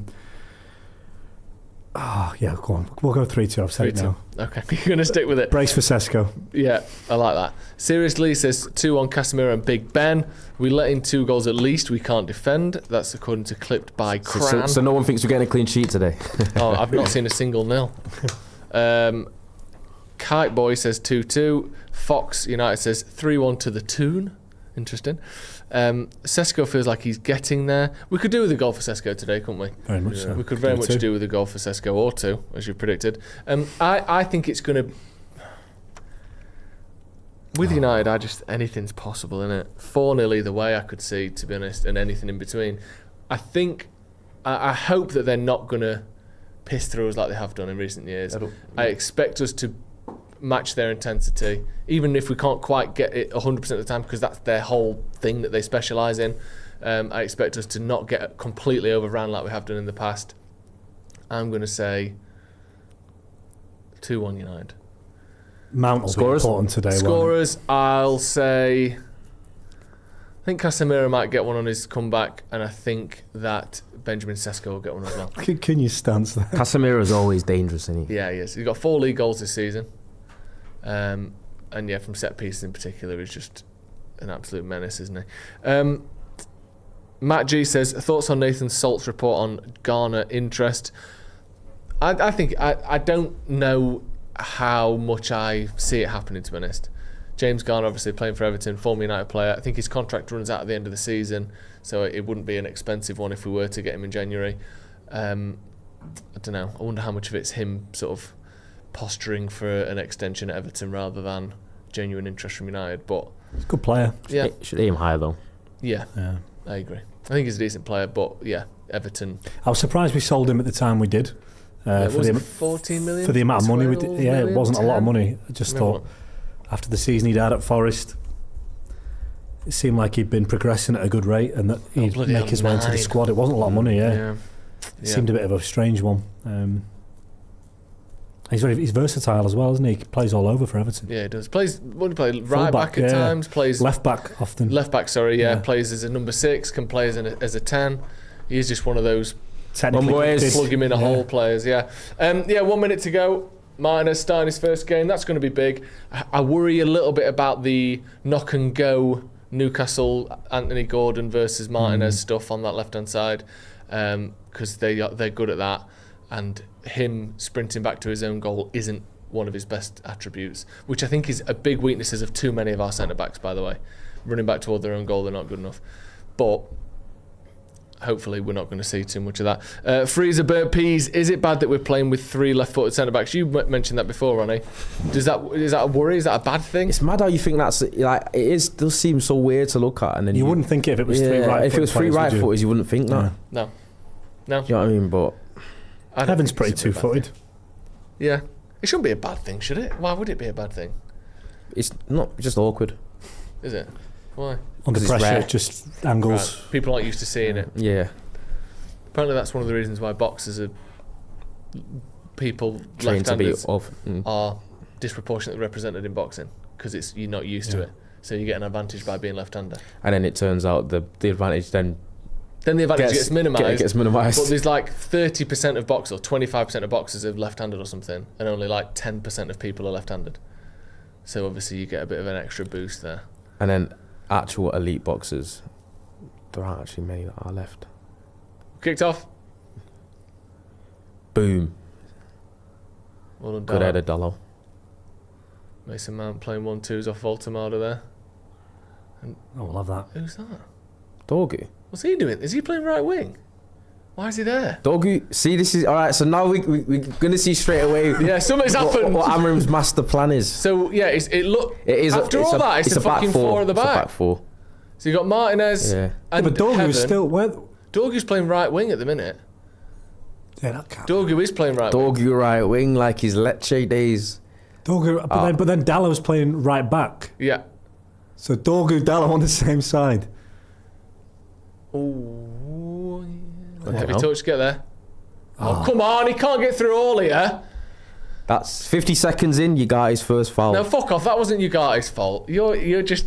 What fault? It's a foul. It's a foul, yes or no? Is that factual information? Why did you point that out? Because instead of saying 50 seconds in, they've just skipped past Mason Mount. Because why are you pointing out because that? when he gives fouls away early, it's a concern. Because it means that he's just a walking booking then from it.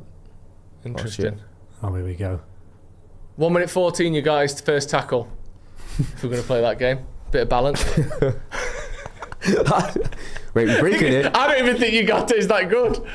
Just feel bad for him. Go on, Dorgu. What you are that guy. Right wing. I wonder if he. I wonder if we see a Dorgu like kind of Gareth Bale. I don't see it. Arc. Personally, I don't see it. I don't know. Every time any defender, like you see Van de Ven score that goal a couple months ago, and was like Gareth Bale. You're like, no, Gareth Bale was so much better on the ball just because Van de Ven's good at sprinting. We'll see. Oh yeah. Maybe Dorgu's going to prove me wrong. Nah, Gareth Bale's an anomaly, man, because he was actually like teched out of his head as well. Yeah, he's unbelievable. That's a good pass though, almost.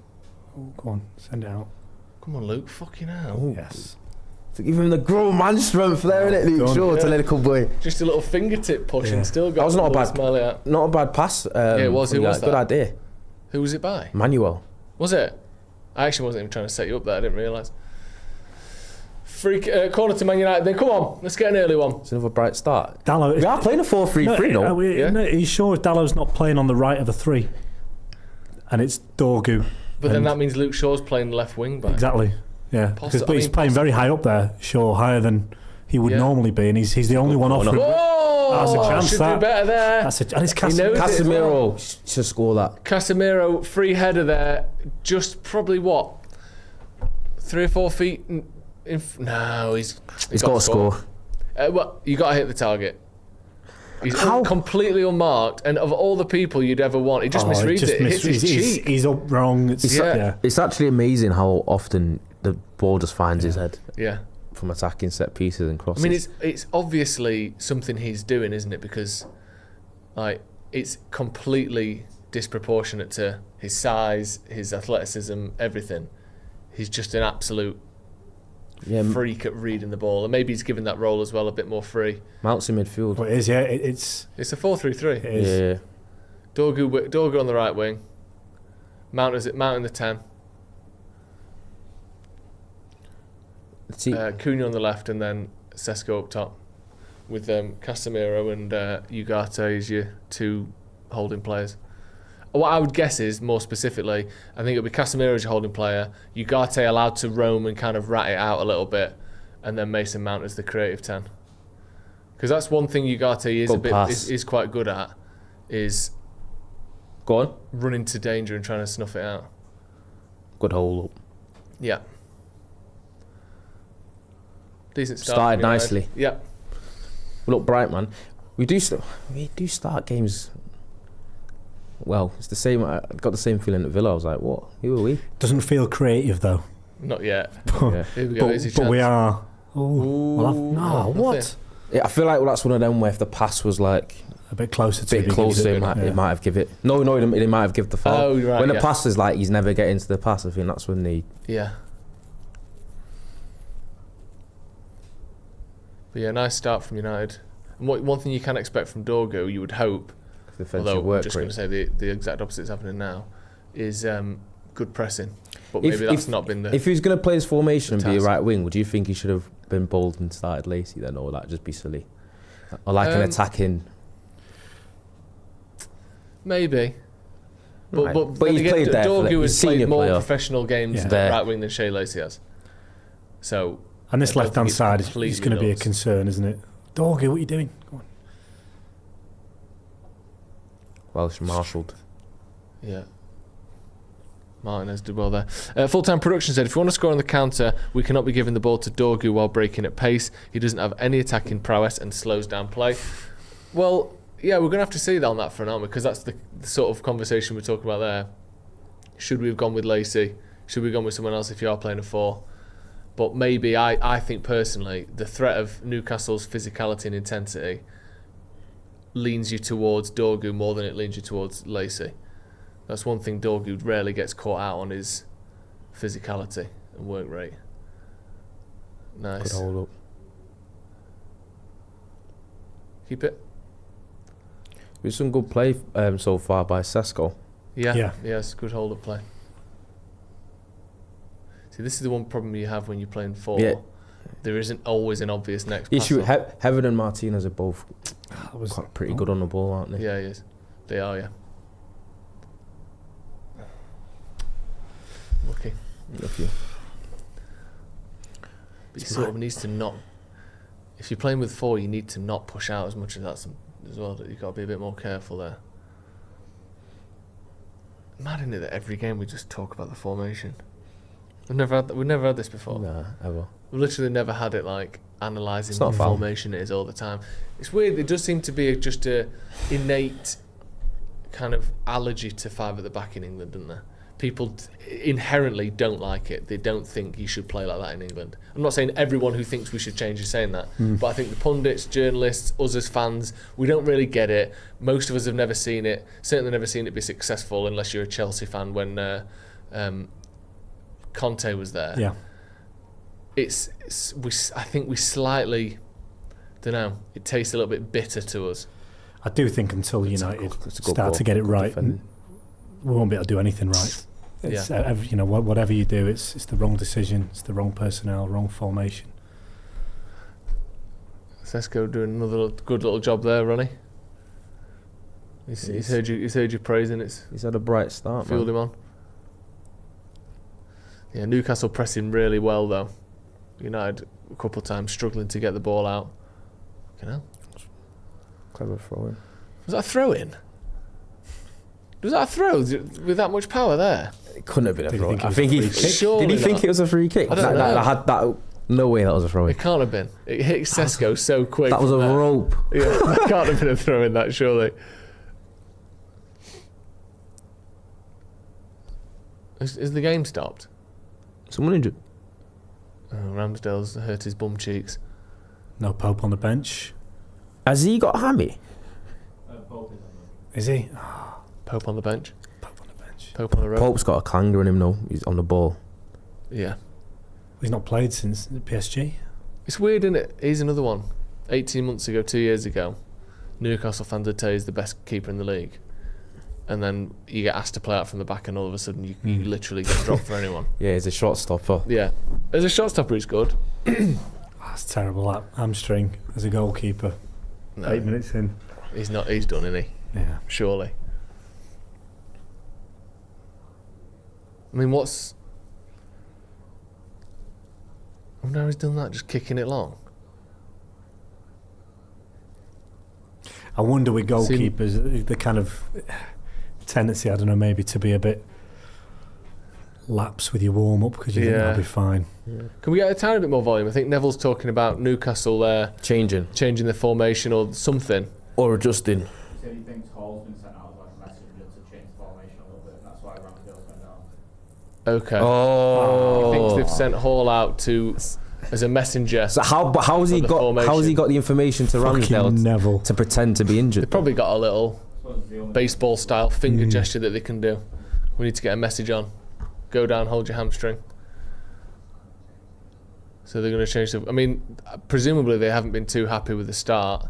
Not that United have been dominant by any means, but they've not. They planned for something different. They planned for... Oh, okay, no. Right, here we go. Go on. Come on. Lay back. Go on. Oh, it was never on for a touch. You had to hit it. Dallo with the cross, straight into Sesko. It's not. You don't want to be laying it off to Ugarte there. Nah, yeah, but it's not a bad idea. Well done there, though. Good pressing from United. Won the ball back high up. Should have got more out of it, really. Certainly a shot. Mason Mount's won it back again. Good pressing. Nice. Yeah, echoes of the ball. Go on! Big goal. Shoot! Oh. Slow there.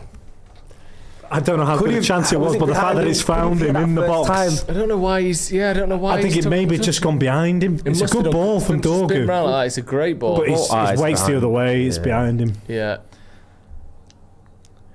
And he's trying to hit it on a 180 swivel. He doesn't really know where the goal is. Yeah, not great. Good stuff though there. Won the ball back high up again. Mason Mount that time. Dorgu with a lovely little square ball across the penalty spot, or between the penalty spot and the 6-yard line to Sesko. Struggling a bit here, Newcastle. Strange thing is, it's been not a great start by Newcastle, but again, fucking lucky there that time. Ultimata. You've got to make these starts pay. Yeah. Corner ball, cheap one for Newcastle. It's funny, man. This 100 minutes of football I've seen, it's not been that bad, man. Especially for the personnel that we've got, man. Not been that bad. Yeah, is that being a bit too positive for me? I don't know. I mean, you can just be genuine. Yeah, you don't have to worry about the filter. Too. I'm worried about your rep. Am I being too positive for me? Just how do you feel? No. In terms of, I was saying it almost jokingly because obviously we've not gotten a result in the last game, but they used to come into the Man United virus. I thought we started standards. I thought performance against Villa wasn't bad, and then I thought it was decent enough to get a result. I thought we started well today as well.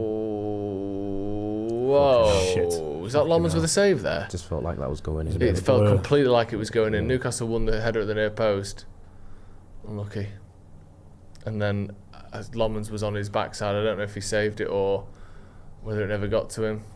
Jesus All right, Christ. then fuck me. Who's that? Hall, wasn't it? Lewis Hall in the middle there. Good that. Lewis Hall looking like.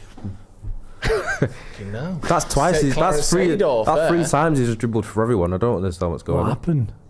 It is a save. Save by Lomans. Who is it? It's a bit easy that, but it's. See what? Oh, it's Casemiro. Interesting there. Jacob Murphy runs in front of Ugarte, who then leaves his man to follow him, so he doesn't get done at the near post, and then he goes over the top of him, and there's a 2v1 behind. It's clever that you have the runner take away the front marker because if he'd have left him there and Murphy, he's worried about the flick on. Yeah. That's a good little dummy there. It's a good ball. It is a good ball. Headed away by Dorgu. Not foul. It's head injury. Head injury. I say that, as if we'll have that. I'm assuming he's going to be fine. No one hits their head and doesn't stay down when you're defending a corner these days. Yeah.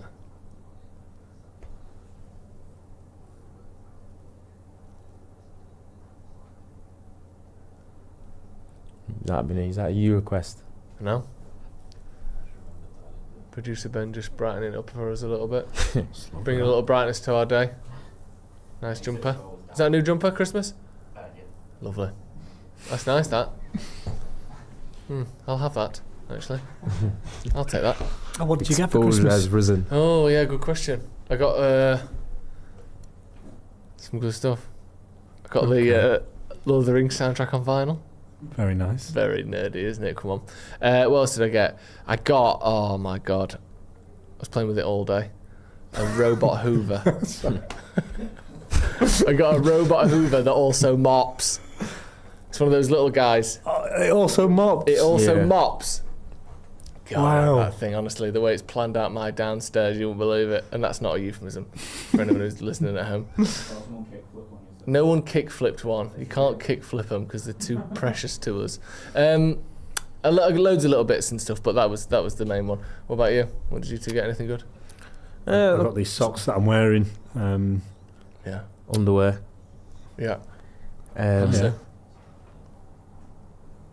Underwear. I got thingy as well. Some Sony headphones from Ranty. Oh yeah. I've seen those. Really good. You got them a little early, didn't you? I got them a little bit early. It's nice that. That's probably my favourite present because that'd be something I use pretty much every day. Yeah, all day, every day. Have you got a vinyl player? Well, here's the thing. No. Right. But yes, Next at the same Christmas. time. No, we have. So we've got it, but my dad got it because it's an old one and it needed a bit of refurbishment, and he's done work on one before. So it's at his house and he's fixed it all up. He's done a bit of work on him. Only like amateur sort of hobbyist stuff. He doesn't work in that world. But like the turntable was sticking a little bit and he's got some new bearings for it or whatever. Right, okay. So we're going to get that when we move house and put it in the new house. Very nice. Yeah. But none of that's happened yet, so Just wait. It's so funny. Self-perspective We're just now, eating our Christmas dinner off the vinyl at the minute. Trying to get some use out of it. And also it lets the turkey juices drain underneath with a hole in the middle. The game's back play. It feels like there's not been any action for about 6-7 minutes now. We didn't miss anything there. No, Ramsdale was down. Then who else was down? They just fucking cheated our bright start in it by they did. faking injury. To be fair, I wouldn't be surprised if that's literally exactly what they've done. Yeah, I mean, a hamstring injury that didn't cause you to come off is a rare one. Yeah. Because if you've done your hamstring, you're off. Staying down for that long. Yeah. Newcastle clearly didn't. I mean, they did this the season before last, didn't they? I think they had the fewest minutes of the ball in play per game of anyone in the Premier League. They love wasting time, especially when they're not doing very well. They foul a lot. They foul a lot. They're happy to do all of these tactics. So for United's good start, for the last 5 or 6 minutes, basically nothing's happened because of Newcastle players. So everyone thinks Newcastle's the. Is it? Well, I rate it though. I think if if you've been caught a bit cold by how the opposition's set up, soon you can change it. Yeah, don't wait till half time. I don't think it's. I understand it. It's just slightly infuriating as a United fan. I don't know why. Yeah, how did he well. turn that much in there? But yeah, it makes sense. And now look, they've got the ball and United doing the defending. It's interesting, isn't it? Dorgu at right wing. I think Cooney's not really a left winger, is he? No. He's not someone who's going to give you any real width. He wants to come inside and. Good cross as well, that. Dalot's on. Oh, right up in the air from Dalot on his weaker foot. Hold on. Newcastle Just keeps coming back at the minute. Balls now, aren't they? Yeah, this is the issue. And then forcing fouls. Ugarte with another foul there. 2 fouls for Ugarte now. On his keeping count. Do you know what? It's a sick. I'm not lying to you. I don't mind it. Actually, I think we need a bit of this against these. But someone that's getting close, man, getting stuck in. It's not even. It's not more like it getting annoyed at the fouls. It's more like it just means that he can get booked.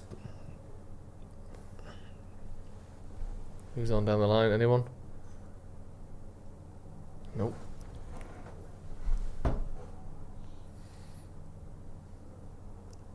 Oh dear. Newcastle into the box. Oh, that's a poor touch from Casemiro. Oh my God. That touch almost put put it on a plate for him. Yeah, cut back there from Newcastle, and it was going safely to who was it? Was it Mount? Yeah. Or maybe I'm not sure. Maybe Voltemada could have got there actually. So it's a fair touch. Just back out for a corner for Newcastle. Yeah. Since Ramsdale went down. It's like the game's changed, hasn't it? Yeah. There you go. Literally popped up after I've said that. Since the Ramsdale injury, Newcastle have had 70% possession. 3 shots to our 1. Yeah. Could have let that goal, to be fair. Ooh. Go on, Dorgu, down the line. It's all right. Well done. Well done. Yeah, just stop for a minute. Slow the game down. He looks quite American, I think, Tonali. Italian-American. Potentially. New York. Mm. Good ball. Good. Played. Go on, Dorgu. Played. Need support. Oh, it might fall for us. That's good from Mount. Again, the touch just inadvertently bringing a Newcastle player back into it there. It's just, yeah. Well go on. That's not a foul! That's absolute bollocks! I'm not doing a foul count for that one. No, that's nonsense. Bruno Guimaraes caught on the ball. Ugarte wins it back off. Getting stuck in. You know when I'm doing a foul count, it's not a criticism. No, it's more like it just means that he'll get booked after. If he gets booked, little touch before his type of player, if you get that type of player, if they get booked within the first 25 minutes, it's when it's a daft booking. It's a bit of a nightmare then, because it's then. You don't want people like Ugarte playing with a booking. You lose 20% of what they are. Do. What they are. You know what I mean? Yeah, 100%. Yeah, I do get it. And that was unfortunate because I think Bruno Guimaraes, that one, he got red there, and he got lucky that there was any contact at all. And we were in. Okay. Mount and Ugarte, when you don't see the numbers on the TV, very similar. A couple of times I thought it was Ugarte and it was Mount. That's a good ball, that. Go on, Dalot. Dallas quite quick, isn't he? Yeah, it's just whether he's switched on. Not many quicker than Gordon, though. Oh, Through the legs. Bollocks. he's been good, hasn't he? Doncaster, he's a good player. A bit of a problem today, man. Not bad. Yeah. A young Luke Shaw. Yeah. You know, Delo on the floor there, man. It's just not a good look, man. It's not a good look. Spin on the floor. Yeah. It's a good job he got. There's a few players in there. Ball was at a nice height. Another corner for Newcastle. Just trying to weather this storm.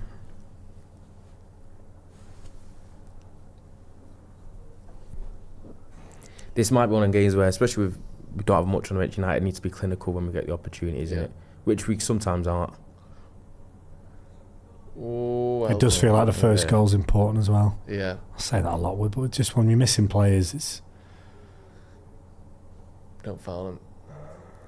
That's the cheat code, innit? We talk. The Gabriel. Yeah, just run in Just front of him and fall over. Yeah. Lomond's in the right position there. You know. Come on. Yeah, it's been falling into a pattern of Newcastle having the ball and us trying to win it back. Seen Lomond's come in for a little bit of criticism. Just Have you? little bits here and there. Yeah. Not so much... I anticipate, I mean, you weren't buying the perfect player, were you? It's someone who needs to progress, but a few suggestions that we might look to bring in a more experienced keeper next season if they're available. Maybe, yeah. But I think he's been all right. Really good. Like there's a couple of goals that he could have done better on. He could have maybe done better on. Yeah, it's more of a footwork and positioning thing. Yeah, but I think in terms of security and just I don't think about him all the time like I did with Onana and Bayende. Every time the ball was in the air, every time someone had a shot, every time the ball was in the box, I thought, how are they going to make this worse?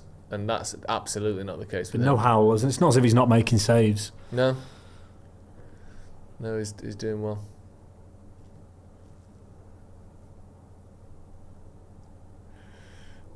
How have they come away with this? No, none of them passes were good passes, but they were just... Yeah.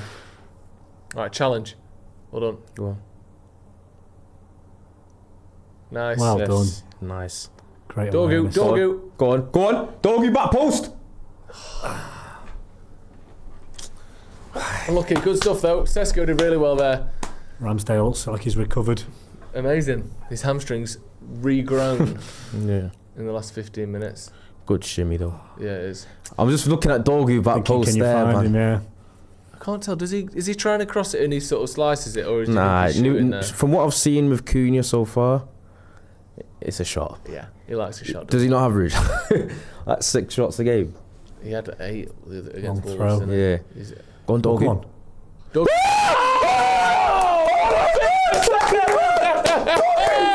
What a finish that is! Fucking goal! Unbelievable! I've got the beat! Finish! That is unbelievable on the volley there. Oh my god. The Danish Zidane. That is a fantastic finish from Dorgu there, near post. God. Ball up in the air, looping down. I was almost thinking down because someone was it Mount? I don't know who it was behind him, but fantastic finish. You know, lads. Wow, that's a great goal. First start at right. That goal wing. came perfect. Hey, that good time, that. Really good time. Newcastle just been building a bit of pressure. It's a long throw. Is it Dallo? Ball sort of Voltemada heads it up in with the air. Assist. Oh. No, I'm not having that. No way. Not going to do it. You can't rule that goal. Okay, we've seen. No, there's no chance. Surely not. I hope if they rule, you can't. That goal's too good to rule out. You can't like. No, never. Oh my! No. He's not saving it. The thing is, with Cooney not there, he's not saving it anyway. And he can see. Oh, it's not. Yeah, Cooney's the other side of his defender. Never. Yeah, nothing. No drama there. Yeah, the defense. What a goal! That's a great finish. Really good. Yes, lads. Can't be offside, surely. Because like you said, by the time the ball struck, he's got the defender closer to Dorgu. It's always than deceptive Cooney. when they show you the side angle. You think, oh no. Yeah. But when you see the keeper, he's not saving. He's not saving that it's anyway. It's a brilliant finish. Wow. Love that. Could do wonders for a young lad suffering with anxiety on the pitch. Yeah, as Amram called it. Is that what Amram said? He said he probably looks a bit anxious, isn't it? it? A bit anxious, yeah. This game's... Is that Fabian Schart? Yeah. This suit... I always think that 1-0 should suit us because we're usually really good, man, on the counter. Do you know one thing that I want your thoughts on this, Ronnie? We've become a team that spends a lot of time in the lead in games. Yeah, we have, innit? We spend far less time chasing games now than we did last season and the season before that. It's more just we don't see the games out, do we? Yeah. Do you think that's a step in the right direction, or do you think it's just neutral? It's just neutral. Do you think? Yeah. I don't know. I'll take positives from that. Not massive positives, but I do think like I'd rather be the team that starts well, scores goals, and then periods of the game when you should be at your most. That went out. That's a goal kick. Coached, if you like. But no, the load slid, but he didn't actually touch it. So the ball was already out of play. No, am I tripping? I thought he did. I don't know. Alpha Omega says, "Are we the second most scoring team in the Premier League this season? In that case, Amram out seems a little bit silly." Interesting. Choose a number at United. If you sign for him, what number do you want to be? 10. You picking 10? I'm picking 10. Yeah, best. 10. 11. Yeah, 11's decent. I 11 or think 17. I'd have gone 10. I like 17. You can have 10. We'll share it. I'll have the 1. You can have the 0. That was a good header, you know. Yeah, it was. Got a chance here. He thought about the overlap. Chance here. Bad pass. Still chance. Ooh, it's a tricky clearance that. Mounts on. See, this is Dorgu again, little clippy. Oh! I thought he'd put it in the top corner there. He's actually that messy goal, wasn't it? Bad cross, wasn't it, in the end? Good counter attack though. That pass to Sesko wasn't good enough, was it? If that's in his path, he can probably hit that first time. Unfortunately, not quite good enough. But yeah, I think that goal for us come at a really good time, man. Yeah. Because it felt like, it was Newcastle getting a bit of a stranglehold of the game after we started well, first 10. And then that was a bit of a sucker punch. Yeah. Hoping that kind of takes the stuffing out of them a little bit. Yeah, because they've only won 1 game away from home this season, so they're not going to have a load of confidence on the road.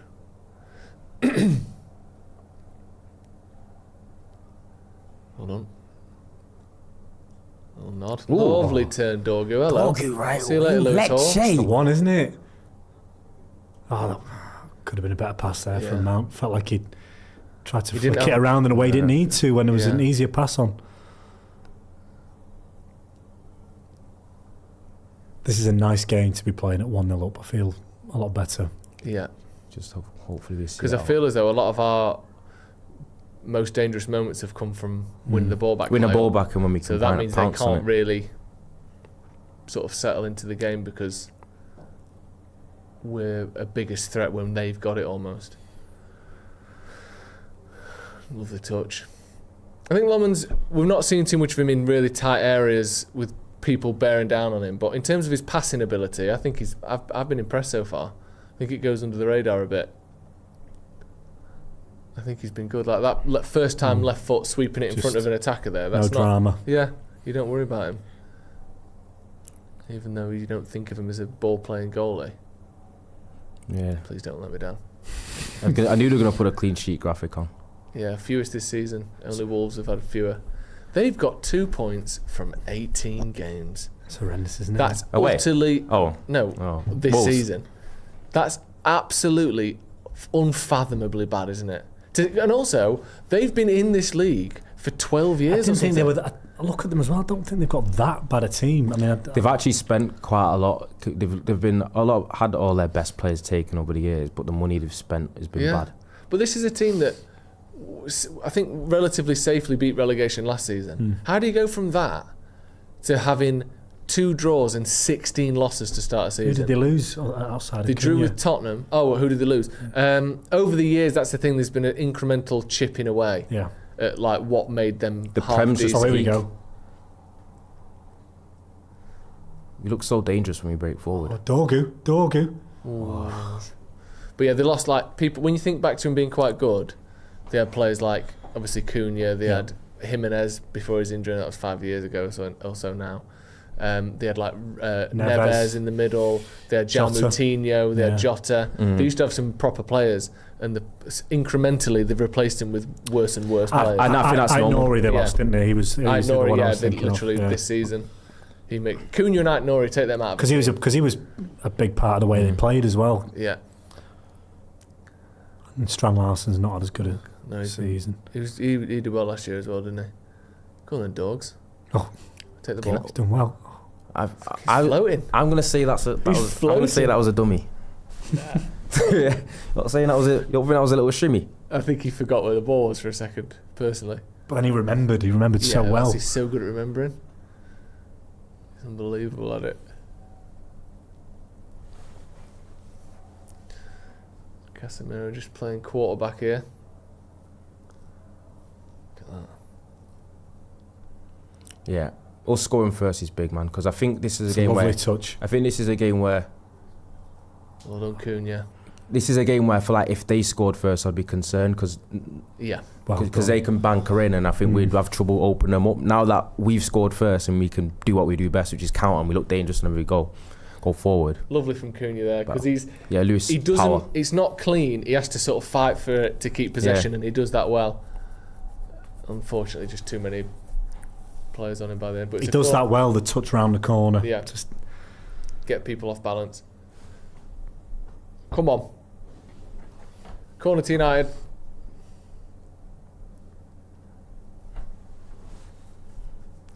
I can't believe that goal by Dorgu. Set pieces be dangerous as well, you know. Yeah. Lovely little whip. Okay, is it Gordon in the post? It's just... Still surprised thinking he didn't score that first one, you know. Who? Casemiro. Yeah, me too. Fouls from set pieces are so depressing when you're the attacking team, and it's like I didn't even see anything there. And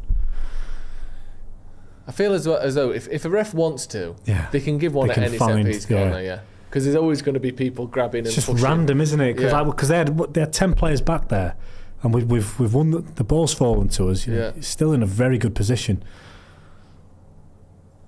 See, we're just letting them have the ball a little bit, and we're pressing as they. I don't know exactly where, but it's not United going all out press like we have done in recent weeks. There's a little bit more of a. There's clearly some sort of trigger there. Maybe it's Shah. That's a good header. Let's go. Go on, yes. again. He loves that, doesn't he? Oh, it's warm. It's warm. Go on, Dorgu. Cross it. Quite get across, but we'll have it. It's great though. Great centre forward play by Sesko. Lovely turn and pass from Cooney.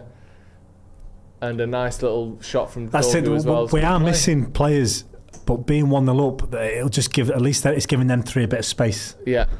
Yeah, because they can't just sit back and let us be 1-0 up, can they, Newcastle? There's going to be the room around them. You know? Yeah, Cooney's having a bit of fun now, isn't he? Yeah. When he's feeling it. Oh! That was almost such a good pass from Mason Mount, wasn't it? Through the legs. That was almost so good. We just saw the run there. It's good stuff, though, this from United. Good energy. A bit of confidence. Some one-touch stuff as well. Good. Keep it up. I reckon I'm greedy thinking, can we get a second? No. You said two, what did you say 3-1? You? I said 2. What did you say? 3? Nah, Tom 3-2. Oh. Yeah, it's nice watching a player that's handball corner. Wow. That you know it's just had a big injection of confidence. Are we talking Dorgu? Dorgu, yeah. It's nice watching him because you know what he is normally or how he's been playing, and just shows you as well, isn't it, that there's another well of something that can be activated in people. Like there's can it be unlocked? Yeah, when you think of someone's potential, make them play at their best and then make them score 2 goals, and they'll be better than you ever thought they could be. Just got to try and harness it. Oh my God. What? A little Cruyffy boy from Ugarte there. That was what was that? Left him for dead. No one saw that coming, did they? That was unbelievable from Ugarte. Go on. Cunha. Oh, of course he hits it. Come Of course on, he you hits don't it. miss to the near Nice post. stuff there, this United. Looking good here. That Cruyff was so smooth. That was really It's the noises I heard to my left. so soft. That was very, very good Oh my indeed. God. Ronnie's insta-tweeting that. We've got a couple of super chats. Full-time production says we might be back streets back all right. We do this every week. We literally look really good for big portions of every game, and then the results not very good, and everything goes to shit again. Yeah, because with it being still 1-0. Yeah. That was Bournemouth, wasn't it? Everyone was saying, everyone was tweeting how wonderful it was, and then we're 3-2 down after 50 minutes. The first 35 minutes of that game were as good as we've played at any time in the last 10 years. And then you end the game and you feel completely deflated because we didn't go on to win it. Hopefully being set up a bit more defensive is a good thing in that case. For managing the game when inevitably they start to have a bit more of the ball. But that second goal, magic second goal if you can get it. We must go into half-time leading. Yeah. And if you look as well at the numbers, so often we score the first goal and so rarely do we score the second. It's been a big problem all season, that not getting the second and allowing the opposition to score the second goal. Happened in, I can think of half a dozen games at least that it's happened in. Yes. Oh, we'll have that. Yes, we'll have that. Is he playing with it? What? Ramsey's blaming his teammate for that, you know. You weren't there. Poor ball that from Ramsey. Jacob Ramsey, in terms of £40 million, well spent. Awful. Yep. Awful signing. He's an alright player, but What's happening? never warm up. They're just warming up. You know, I thought they were like stripping off there. Darren Fletcher in attendance. Look at that. AirPods in the background. Love that. Respect. Got Paddock on. I reckon so. I think so. Lovely little touch off there from Ugarte. It's a couple of bits of quality from Ugarte tonight. Go on then, Luke. Oh, maybe back in the day, Luke. Yeah. That looked like as soon as he knocked it, Yeah. his legs screamed. All confidence drained from him as soon as that happened, didn't it? Good stuff there. Well done, Martinez. Cooney came in with the classic Casemiro kind of block slide. You know, where you're not actually trying to win the ball, but you're just trying to make them just lie down in an area. Yeah, exactly. I'll lie down here. You're not able to get it past me. What are you laughing at? Got some nice tweets in that. Some responses. I got a nude. Oh, did you? No, I didn't. Also, next time I send you a nude, you better not laugh at it. That response was very disrespectful. Yeah. Go on, Lomans. Little clippy. Touch. It's good. Oh. Wow. There's another one from Matt. I thought that was Ugarte. Oh, if that had just Unlucky there. been closer to him. Newcastle's struggling to get anything going at the minute. Look at that. Good header. Oh, That's a nice. lovely header. Fucking hell. He used like the back corner of his head to get that to. I kind of want. there. Lovely. It's lovely. I kind of want to score again. Oh, you've shown too much. He looked in front of him and there was no Man one, United nothing, players yeah. and he didn't quite know what to do for 3 or 4 Nice seconds. touch Did he there there? from Martinez again. Yeah. I want really to. good. I It's want. really good. I want this us from to United. utilise this and score again. Newcastle had that to. 10-minute spell after the Ramsdale injury, didn't they, where they clearly adjusted, and then United have just slowly built back up to controlling the game again. Yeah, let's get another one. It feels like the iron's hot at the minute.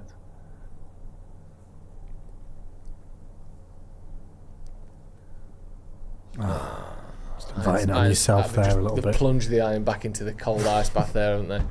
I'd love to do that. Do you know where you got someone holding like an axe and you fucking twat, big glowing orange bit of metal, just smacking it with a hammer, and they turn it every time. Bam. Oh, wait, yeah, with You know, the. you see them smelting Yeah. it at some sort of forge.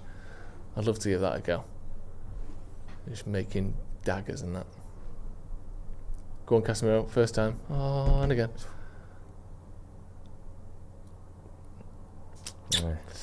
Quite on there. No. But they There's a good speed to the recovering, play though. winning the isn't ball there? back well. No. We ain't got all day. Well done. That's good, that. Fouled. Come on. Just getting a little bit liking the smell of our own farts here. I was going to say 1-0 is just always dangerous. Yeah, who's that gone down? Casemiro? He better not be fucking injured. Yeah, we're just feeling a little bit sexy, I think. I think that's just an impact injury. You should be alright. It was in the middle. Someone went down here. Yeah, it was Casemiro. It just was in a defensive position. It's a decent cross, that. Right in that horror zone. Good awareness from Martinez. Martinez looked like he knew he couldn't touch that otherwise. Yeah. 40 minutes, it's kind of flown by. It has. Time flies when you're having fun. Yeah, outside of that, what spell was that? That they had after the Ramsdale? 10, 15. It's not that they did much. They won a few corners, didn't they? Yeah. Just obviously the bright start from us had dissipated a bit. Go on then, you don't know what to do there. Oh, he only just got enough on that, didn't he? A bit McStabby, that, you know, like, I don't just know. Hit the top of the ball a bit there. Studs Yeah, a bit. That was off the studs, that a little bit. It was. I think a little bit more pressure, he might have fluffed that. That's a good pass.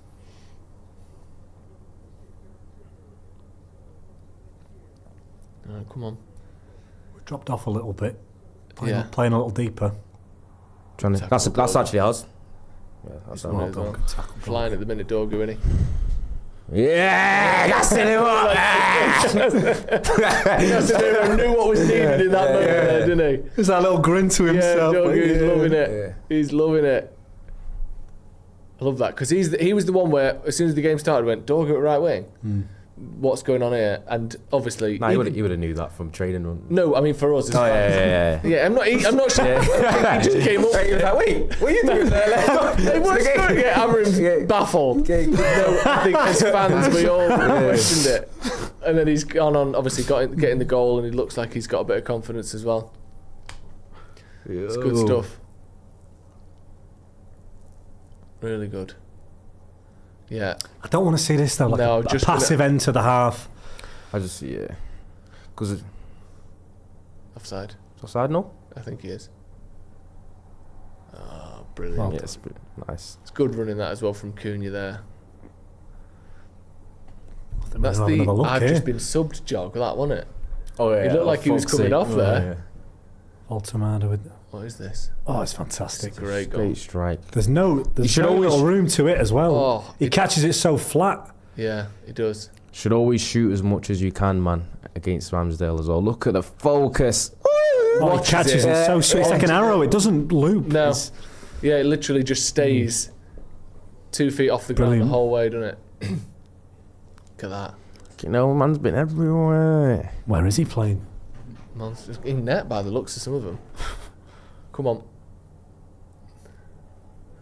Too much of them having the ball last few minutes. We're just trying to see it out. I know, I don't want us to... We're not doing this. No.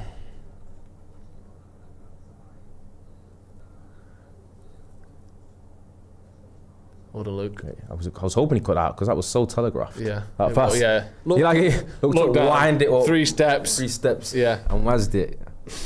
I was like... Yeah, we had it covered, Luke Shaw there. Ah, he's lucky there.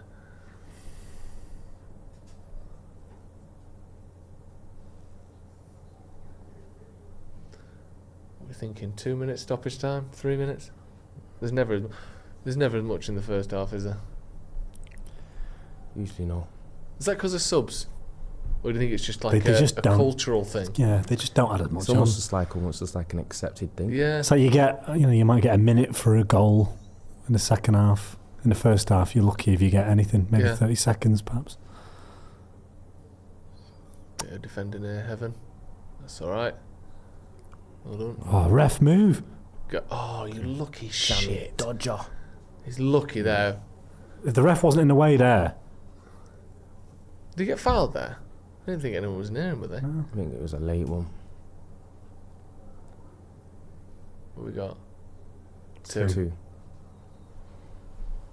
Is it Tonali down? Yeah, it is. Yeah. Was it a late one or something? I don't know. I didn't really see anything, to be honest. Does Sesko just get there a bit late? This is one of them where you pray that the replay doesn't look mad. Yeah. One of those in slow motion. Yeah. It looks like he's stamped on him. He stands on the outside of his foot, but it's not high up, is it? No, It's he doesn't. He painful, doesn't but even it's put his nothing. doesn't even put his weight down. No. It'll hurt, It's just- but it weren't like the. At worst, Do you know what? he It's- might give a booking for it, but it's certainly. I don't think it's that's that. even a yellow. No. Yeah, we don't need to worry about a red.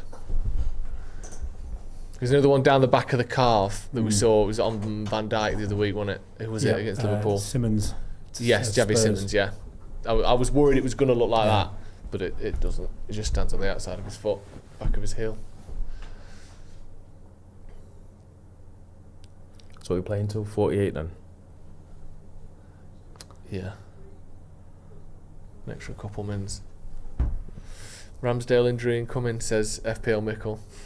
I think, I'm surprised they haven't done one when United were on top. Who needs Seaman Snow? We got Patty D. Did you see that? BBC, who was it now? I always forget the name of it. Solent, which is like Solent, Yeah. down south Brighton type situation. Portsmouth. They did a football Christmas puns with footballers' names, and Antoine Seaman Snow was one of them. But they changed the yo to Snow and didn't realise. Well, I'm sure they did realise when you write Seaman Snow, people are going to know it. But usually the BBC stay away from stuff like that, don't they? But yeah. Red Baron just says, F it, I love girls. Classic Will Smith, as always. FPL Mickle said, if I didn't know better, I'd say we're better. The Newcastle. I think we are better than Newcastle so far. I don't like this sort of. This is the thing, right? Down, it's the us not holding on to leads and conceding when we've been playing well, and it gets to the point where you're not unlucky. There's got to be something in the approach to moments in games, and it's hard, isn't it? Because you can double, triple, quadruple guess yourself on the whole question of is it better to try and keep the ball and attack more to maintain the lead, leaving yourself theoretically open defensively, solid, or do you sit back and try and defend, but therefore allowing them to have attacks? it'd be catastrophic for us to go in not ahead in this game. It would be completely unfair. Should be half time in a sec. He's going to give them one more, I think. Yeah. One more ball into the box. It's Anthony Taylor. Yeah, it should be it now? Should be it? I mean, it should be it now, yeah. We played an extra minute. He's going to let him get the ball in the box, though, isn't he? Yeah, that should be it. Come on, ref. Yeah, that'll be it. He's just taking his time, but half time. There we go. There you go. Half time, Manchester United 1, Newcastle 0. I'm going to call that a good first half for Man United. What did you think, Ronnie? I think that was a good first half. I thought we started really well. We actually got a little bit excited, didn't it? We saw the formation change. It did add a little bit of excitement to it because you're thinking, how's it going to look? It looked a little bit adventurous, a bit different. Amarin being creative. And then I thought, with the Ramsdale fake injury after that, Newcastle had a little bit of a spell after that for about 10 minutes where he looked a little bit uncomfortable. And then we came back into it. The Dorgu goal kind of almost like catapulted us into another gear after that as well. Yeah. And I think for the most part, 1-0, well deserved. And I think that's been a pretty solid performance from United. Just got to be careful about sitting in too deep. Obviously, you've got 45 minutes to go. We do know our bench is a bit light. If we get a little bit tired and fatigued as well, they've got more firepower to call upon. We've still got a long way to go. But for the first 45 minutes, all things considered, with the players we've got out, the players we've got missing, I think that's been a good first half. Yeah, really good. Man United 6 shots to Newcastle's 3 on target. They've only had 1 shot on target. United 0.53 XG as well. Newcastle 0.13. So in terms of quality of chances, United comfortably better. What did you make of that first half, Tom? With the players available, I'm really happy. It's getting that first goal is important in a game like that. I was a little bit after there was a bright start without making a lot of chances. So when after the injury and the game settled a little bit, I was worried if we were to concede first in this game. As I said, Joey, I'm enjoying it a lot more with the fact that Newcastle have to come out and we're able to find a little bit of space for the front three because we're not. I don't think we're set up to to play against a low block with a lot of the ball through the middle. So yeah, it's nice to get the goal. And other than that last 5 minutes, where not that we were poor, we didn't concede any chances. It just felt a little bit passive. I hope we don't start the second half that way. You know, we go out and try and kill the game, because there's not really much happening with Newcastle today. I'm not looking at a team that we need to be overly worried about. Just looking in the comments, a lot of people very positive. Newcastle have done sod all. We've played very well. Dorgu went Valencia mode today. There was a hint of Antonio Valencia to the. I think good work rate.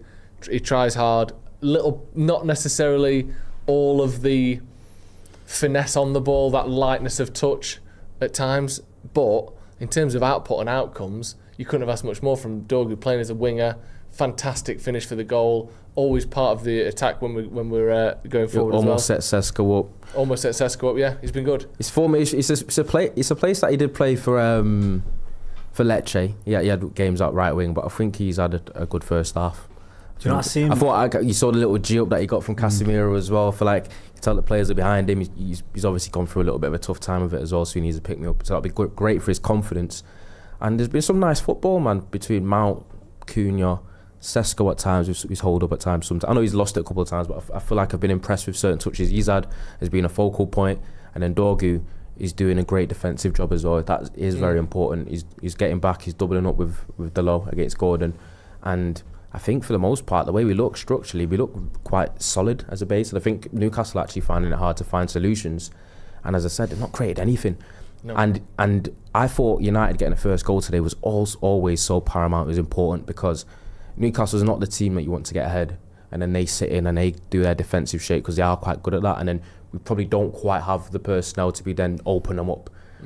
Now that we've got a goal ahead, they're forced to kind of take the game to us, and then we can hit them on transition and counters, which is what we are very good at. We've seen it all season. I think the game's set up really nicely for us. You just got to hope that we don't concede a daft goal and we actually keep a clean sheet, because we know the clean sheets have been so hard to come by. And you know what's crazy, that we're like, oh shit, should we keep a clean sheet when we got so many defensive players on the pitch? You should feel like we should see it out. Safe, should feel safe in it. Yeah. I mean, there is a lot of rotated pieces in there for United. Guts Doyle says, can't handle the truth, 4 at the back. This comes off a chat before from him where he said he can't send super chats. But then he did send a super chat. Then he worked it out. He said, why have I been banned from super chat? 2 on the nose for you. Sorry, I'm right. You haven't been banned from super chat, and I just made sure you hadn't. So, and also you've sent a super chat. Do you really think the channel's just gone, nah, we don't want your money? Interesting, yeah. Gusto says, imagine we'd been playing this with Bruno as a 10. Well, yeah, I mean, we saw a lot of that. We've seen a lot of United playing 4 at the back with Bruno as a 10 down the years, and we all know how good he is in that position. Do you put much of this down to the formation change? Or do you think we've seen different things from this team? Do you like the way we're building up? Do you think we've got more in attack? You know, do you see much of that? No, I'm of that same thought that, you know, you talk about how it's just the way the players might line up in a formation that you might recognise as being different, but it's all about how that's executed.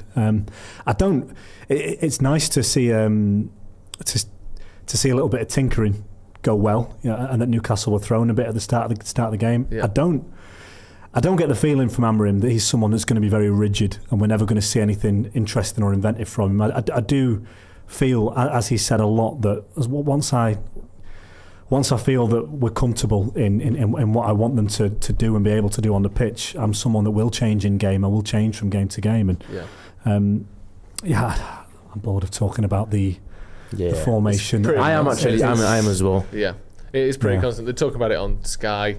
Gary Neville's pretty much obsessed with it. One thing I do think is worth pointing out, and this is a credit to Dorgu. I remember it was the Newcastle game a couple of seasons ago. I believe the one at St James's Park, and I can't remember who it was, but it was when we had attacking wingers, the likes of Rashfords and Garnachos, and you know, I want to score goals as a primary sort of objective, and then if I track back a bit, then you know, you'll learn to love it.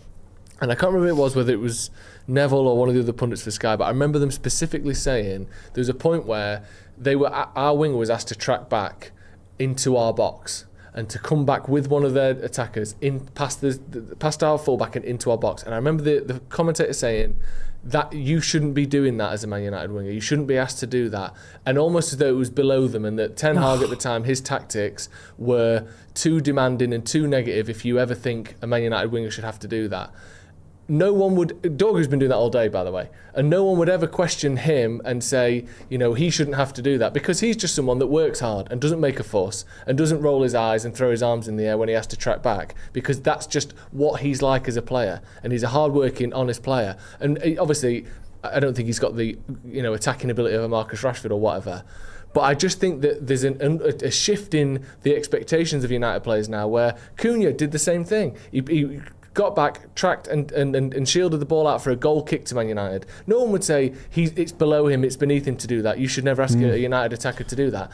I like one thing that we have definitely done in the last 18 months or 12 months is change the mindset of players that you have to fucking work hard. You have to get back to your own goal line sometimes. And I think one thing that you get with playing wing backs is no one would ever question that, because they're wing backs, so of course they have to get back. In the past you have wingers and it's almost beneath them to do a bit of defending. One of the reasons we've looked good today and we haven't been overran is because everyone is actually trying really hard. Everyone's putting the work in. I think that's a massive change in just the expectation of what Man United are doing at the minute. I think there's certain players that are so good that if you're an Mbappe or the very, very elite players that maybe you see a little bit of a bargaining with what they're asked to do going back because of what they can offer going forward. And I think that was a lot of the frustration of watching your Rashfords and your Garnachos, that offering nowhere near enough to be absolved of defensive duties. Like when you look at Mbappe, has got 59 goals for Real Madrid this season. That's probably just about enough to not have to do a lot defensively. But you know what? They still look outclassed by English teams in the in the Champions League,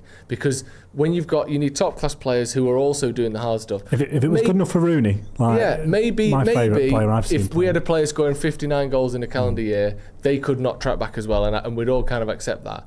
But the problem in the past is we've had players getting a third or a quarter of those numbers and still thinking they're too good for it. That's what you definitely can't have. What I will say is we've seen Bournemouth now, we've seen the Villa game, we've seen the game today, and you'd think for the majority, if you was to do a percentage, you would say for like the 70% of those three games when Amorim has done these tweaks in terms of the structure and formation, it's been largely good, hasn't it? For the most part, or been better than we have been. So there must be, obviously correlation sometimes isn't always causation, but it might be. And you could look at it and be thinking maybe the little formation tweak is actually having a little bit of a benefit on the team. Yeah, and potentially that's true. Do you agree? I think we're seeing a good Man United at the moment. I don't think the last three games have been much better than the Sunderland games or the Chelsea game or the Brighton game, where it was definitely not. That's why I said the last three is because those are the three games that we've actually seen him play that way. Yeah, you're pinpointing certain games out of a majority where we've played with the three at the back. That's the kind of, if you do it relative. Yeah, well, you know what I mean? It's like percentage. But then again, as a percentage, those three games so far, we've got 1 point from it. I know but I've always preached it though. I've always said I am sometimes someone that probably veers a little bit more towards performance analysis than results. I will mention obviously results also, but if we play well or we look decent and we still draw or lose, I will still say we played well and I'll have a little bit more positive than that. Sometimes I actually prefer that than when United play shite and then we've nicked games on a Ten Hag, like Ten Hag as well. We've won games. Because then you can actually believe eventually United will get what they deserve, and obviously it balances out. If we look better playing four at the back, great, play it. Me personally, I'm not remotely wed to five at the back. I don't think that that's a better system. I just think that it wasn't necessarily the formation that has been costing us results over the last certainly the last few weeks. I think last season maybe it was because they just didn't know what to do. But I think it's been more to it than that. But if we can get a little uptick in performance while still doing all of the things like the tracking back, like the hard working, not being outran by teams like Newcastle, and you play four at the back, I'm fine. I'm absolutely happy with that. I don't care about the formation specifically. It's making sure that the players don't think they can just ignore what the manager says and get their own way. Like under Rangnick, they literally, I mean, who was it? It was Phil Jones, wasn't it? Came out the other week and sort of said, we didn't really get it. We never got there with it. We just, it didn't feel as though he was the manager. Yeah. You know, and that is what you definitely cannot have. And I don't think that ever works at a top club, having someone come in temporarily. I think with Amorim, though, I think it's important that I felt like at times over the past few months that he's been reduced to Amorim is 3 at the back. That's what he is. Yeah. As a manager, he is that. And the moment you veer from that, it's like it's not him, and it's that feeling of, well, it's cost other managers when they've moved away from the principles. But his principle is 3 at the back. Yeah. There's so much more to it. And as you mentioned, just the discipline of the squad in possession, out of possession. There's a lot to see this season that I've really warmed to, even if the results haven't come yet. And also, let's not forget, if we win tonight, we go 5th. Oh, we can't do all that predicting. So, and again, that's one game more than everyone else, so we could end up right back where we were. But it's not as though the results have been so bad this season that it would be utterly, like if you said last season, I say a lot of positives here. Yeah. You think, well, we're 15th, you just have to shut up.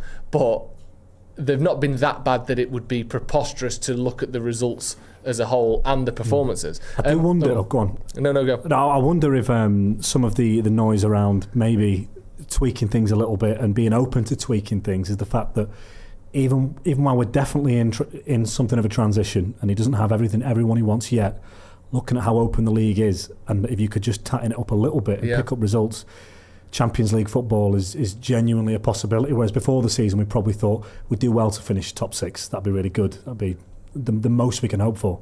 Yeah, I think the league's panning out a little differently. Yeah, that's true. There's a lot of teams that don't quite look on it, and also I think there's an acceptance that whilst you can drop points to any team, there aren't many teams in this league that are noticeably better than us. On any given day, I've said this a lot, but I think only Arsenal and City are definitely better than Man United. And even Arsenal, yes, we lost, but I'd say we're the better team in that game.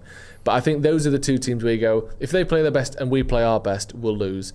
Everyone else, I think if we played our best against them, we've got a very good chance of winning. I agree. And maybe, like you said, they've realised that and thought, actually, whilst we didn't think short-term sort of results were quite as important because of this bigger vision we have for winning the league in 2028, if we play our cards right, it's Champions League football. It's understanding what that money can do, and Amorim's not daft. He knows that Champions League football will transform what he's potentially able to do in the summer.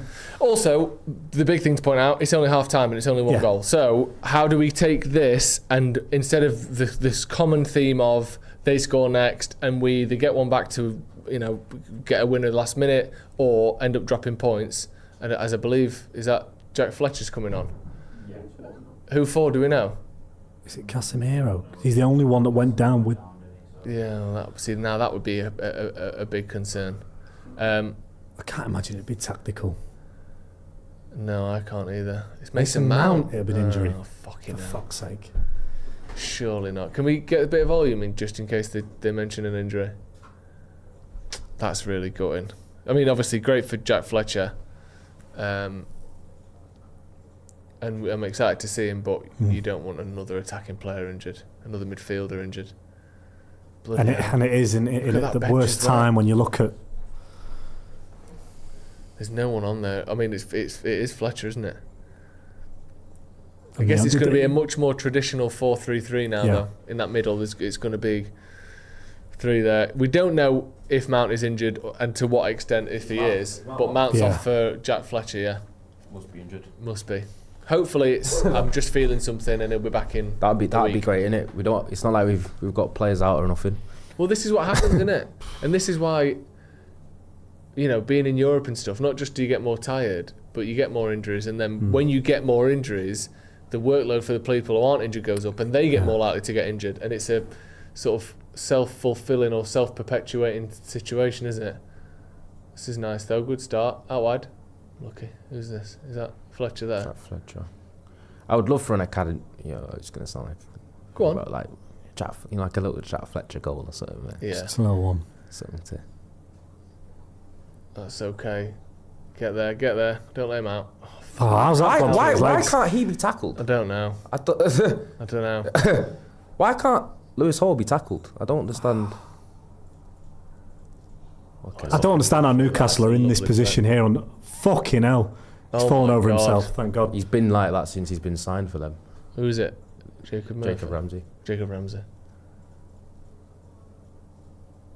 Right, Right. Okay. So many bobbly Handball. So many What is it? bobbly bouncy balls ended up back to Newcastle players there, didn't they?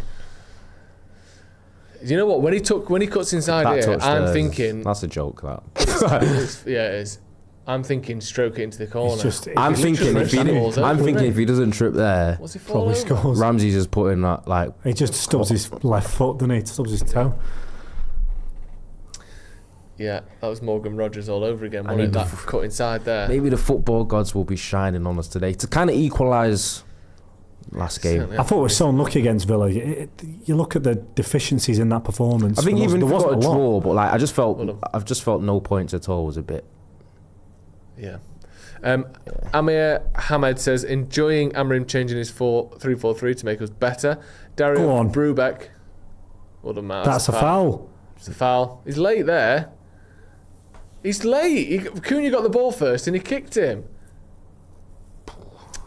Dario Brubeck says, can we start a petition to end Neville's commentary on United games? There's neutral, then there's utter disdain What's for he this giving it team. today? Do we I know? don't know. Give us some of the I'm glad I'm not listening. some of the vibes and quotes from Gary Neville, because we get a general kind of audio soundscape, but we can't really hear with any detail what's being said. He does bug me to listen to these days. Yeah, He was annoying me with the Simmons red card against Liverpool because he thought- wouldn't stop going on about it. I thought it was quite obvious that Simmons had seen that Van Dijk was going to go back to the keeper instead of down the line, and he's tried to go the other side and block it. Got it completely wrong because it was happening fast, and he's accidentally put his studs on the leg. Neville going on like he's had a brainless moment and decided to leave one on him. That's obviously not what's happened. No, it was a bit weird that. He's just got it completely Van Dijk wrong. sort of looks like he's about to dummy and go that way. And Simmons thinks, And I can read doesn't. this. Yeah. And he just... steps across badly. Yeah, it was, and he talked about it for like minutes and minutes on end, didn't he? A9A68 says, has the formation really changed? If you put Ahmad where Dorgu is and Mazraoui for Dallo and Bruno for Ugarte, let's work that one out. Yeah, done it. Go on. Now who's he got? No one really. That's okay. It's the same as the last few weeks.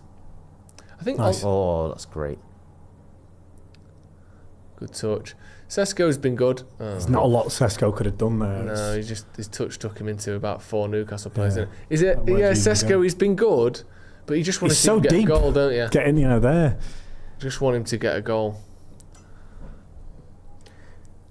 That Mount injury might be big because I talked about Mount, but he does make us a lot better out of possession. Go on a ball, Newcastle. Yeah, I agree. I think he also brings a lot of intensity to the rest of the he sort of sets the tone a little bit, I think, for the pressing. Guts Doyle says players in natural position for the first match. Simple. Apart from Dorgu.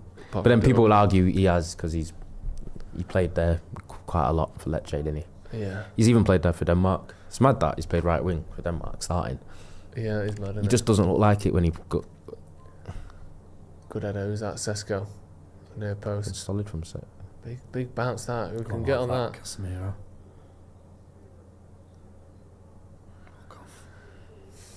Hate that. Just bobbly shite. Just, Ends up with them with a corner. Maury Boogie, with all the kids on the bench, I'd like to see a brace so they can play some loose football. And full-time production says Sky got the footage of Howe telling Ramsdale to go down. I didn't see that. Oh, really? Fucking, can you get done for that? I hope so. Pep did it with Cheating. Donnarumma the other day, didn't Yeah. he? Was Cheating that, innit? It's terrible. It's Pretending cheating. to be injured when you're not is cheating. It's cheating. I'm sure. I'm sure. I personally think we should automatically be awarded the 3 points. Yeah, I agree. Do you not agree? And the Fuck. 3 for the game against him. Oh my God. That- Could have gone anywhere. I literally thought that had gone in. I thought that was just going to be one of those. I feel I like thought that was in. How's he had so much time in the box? United then? biased to say that. I feel like we concede a lot of those weird, jammy, like Yeah. deflected goals that just goes in. Oh, you know what I mean? shit in hell. Dorgu, yeah, just hits his heel and goes out for another corner. I don't like this again. It's the start of another second half, and it's the opposition building and building pressure. And Good defending. it's good defending again from the corner. Fletcher, just go down there. Oh, Dorgu's gone down for you instead. Again. Holding his head. He's holding his head. Red Baron says, odd Carragher, an own Liverpool fan, bigs up Liverpool on commentary or gives them the benefit of the doubt, whereas our legend Neville does the opposite. Yeah. Does feel like that, doesn't it? What's happened here? Clash of heads. Dorgu jumps up. Luke Shaw's given a penalty away He's there. done absolutely. There's absolutely nothing in that. Oh, did he stand on his head? Because that's nothing. Oh no, in he's the got eye. his finger in his Oh, eye. in the eye. I think he's got a finger in Got the a little eye. eye gouge. Yeah, he has. Red See, card. although Luke Shaw was pulling Walter Marder's shirt off there. Did you see that? No, I didn't. Big see stretch on the it. shirt. No, I didn't. I did not see it. Oh, you didn't see it? He didn't touch him. Didn't touch him. No. I don't know. Yeah, I didn't see it either then. Yeah, so we both didn't, innit? Oh, but Merry Sky Sportsmith, by the way. I didn't mention it to him. Merry Sky Sportsmith. Yeah, you see, I thought when I seen that, For those who celebrate, I thought obviously. you'd mention it. Shit. It doesn't work at all, does it? What is it? What is Merry Sky Sports? That's what they've written on their advertising hoardings. That's their little slogan over Christmas. That's awful. It's just shit, isn't it? Yeah. Just too many syllables. Sportsmas kind of works. Kickmas, if you want to just go football. Well, just don't do it. Another corner to Newcastle, short this time. Edge of the box, big looping ball in. Casemiro, obviously. Okay, away we right, come. hold it up. It's a Not bad. wasn't a great touch from Fletcher there. It's poor that. He had a lot of Because time. there probably was a way out. Yeah, there but- was. Well done. Nice. Little clippy there's to just- no one. Struggling to Bulldogs. get out at the minute. Yeah, we are. Dorgu's down again, holding his face. Again. Was it free kick? Yeah, he's a little Yeah, hander. I just thought he might have stopped it for a head injury. I didn't think he'd give a foul. It's been a bit of a scary start to the second half. Yeah, it has. Oh, another scratch to the old face, isn't it? Little slappers. Yeah, it's reminded me of the Bournemouth game. Where we just look slow. I don't know why. Go on then. Come on, we're just walking about.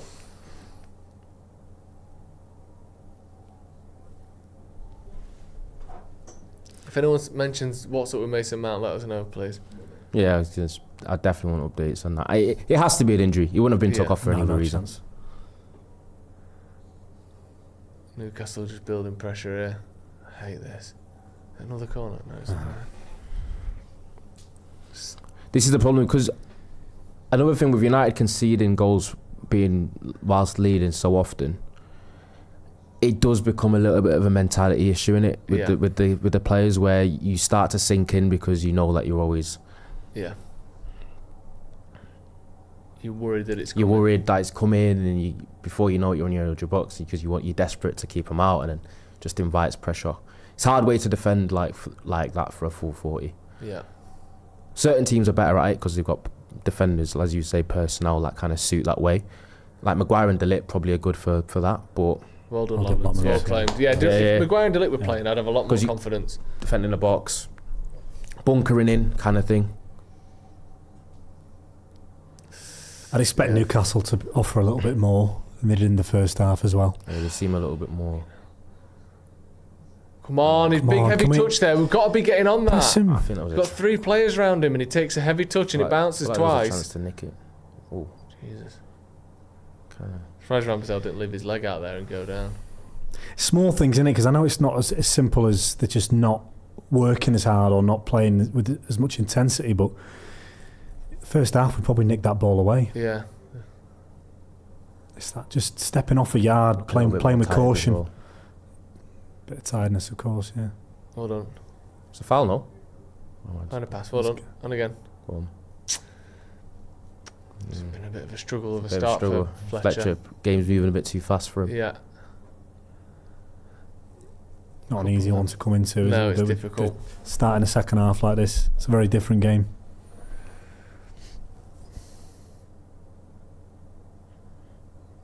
All of a sudden, 10 minutes we've had nothing, have we? All of a sudden, I'm nervous. Yeah, exactly. And that's where you miss Mount as well, isn't it? Because he's been up to speed. He's playing the ball quickly. That's an optimistic one.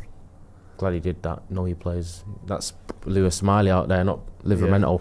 Yeah, because he'd have been slide tackling to keep it in, wouldn't he? And he's one of the quickest players in the league. Anthony Gordon. You've seen his stats? He's like barely scored from open play for like the last 30 matches or something. Has he? Just doesn't get spoke about. No. He's a weird player, isn't he? Can do that at Newcastle, can you? Not when you were touted to be England's starting winger. Also, didn't it cost 60 million quid?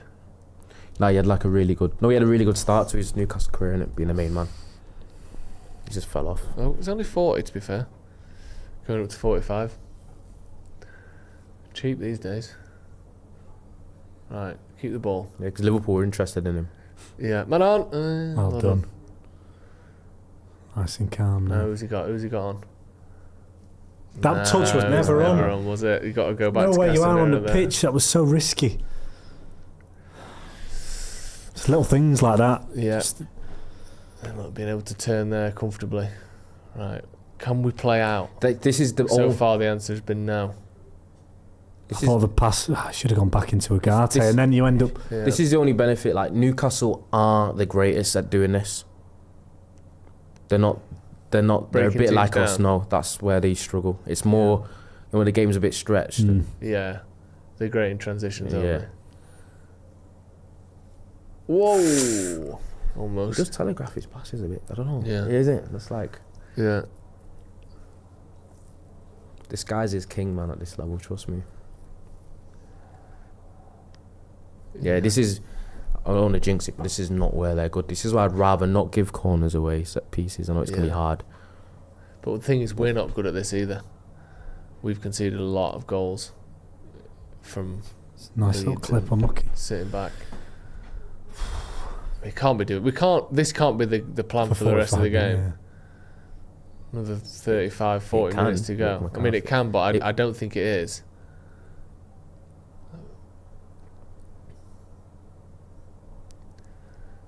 Just letting Newcastle have the ball. To be fair, I say letting them. Every time we've had the ball to try and play it back out, we've just give it made away. bad passes, bad touches, yeah. Just not been good enough technically. Good clearance. I feel like the change isn't coming from the bench though. Like No, look at that no. Dorgu goal in the first half. That came just at the right time, and it changed the whole first half. Not just obviously with the scoreline, but with the way the we were momentum. playing. I don't think we've just not got any options off the bench now, have we? No. We've got Xerxes, that's who it. Lacey, Lacey, yeah. Probably Xerxes. Xerxes will probably be first off the bench. definitely, yeah. Yeah. But I don't think he's going to help us play the ball out from the No. back. I want to see I Cesc. think they're not doing anything particularly inventive, but just Hold on, if you keep you've doing got to this take- for 10 minutes, 15, 20, Yeah, you have enough corners eventually, Yeah. you're going to get there first, aren't you? nice. Did well there. Oh shit. Go on, Ref. I don't know, you know, like, him. he just leant into him. Oh, you saying no? I Not thought a he was giving foul. a foul. I thought he'd He given a was foul. not asking for it. Hold on, you Go got on. He's offside. he's He's offside. offside. Touch it. Offside. Offside, innit? Yeah.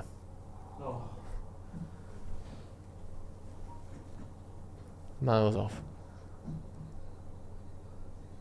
Ugarte does Wait, well He there. should have known there. Is he not offside? It's not offside. It's a goal kick. How He is looked not like he offside? was. 'Cause Nah, he's not. onside. Oh, He's fuck. onside. Fucking hell. Can't hit the I feel like he target. shot like he He shot like he knew he was off, Oh, or he I thought he got was shot, off. you know.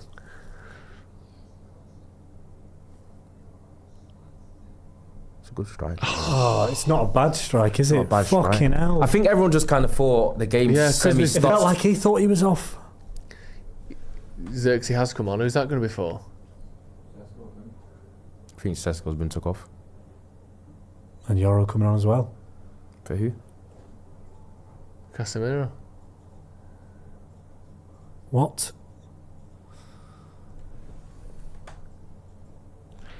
I think this means back three's coming back. Surprised that. He wasn't happy when he came off the other day, was he? Yeah. No. So Euro's come on It's going back to the back for five. Casemiro. So yeah, Dalot's going to move to Going to a back five. Casemiro and Sesko. And it is Xerxes for Cesc. Yeah, it's back to the back five. Well, we haven't been playing well for 15 minutes. It's been a poor I feel start like to he the had to second change half. something. Yeah. innit? Yeah. I'd rather he was proactive than reacted to an equaliser. Oi. Keeper. Right, let's get a bit of fucking proactivity here. Even still, I would say Newcastle haven't really created anything. No. It's just been Apart from building now, Ramsby hasn't it? like tripping up over himself.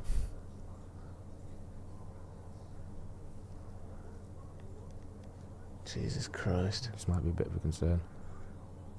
Oh my God. Fuck. Lewis I Hall really just prefer drifting past people, hitting the underside of the crossbar. Because he did score a screamer against us. Yeah, he's got it in him. Fuck. Come on, get there! Oh my God, that was well hit as well. He's been their most dangerous player all game.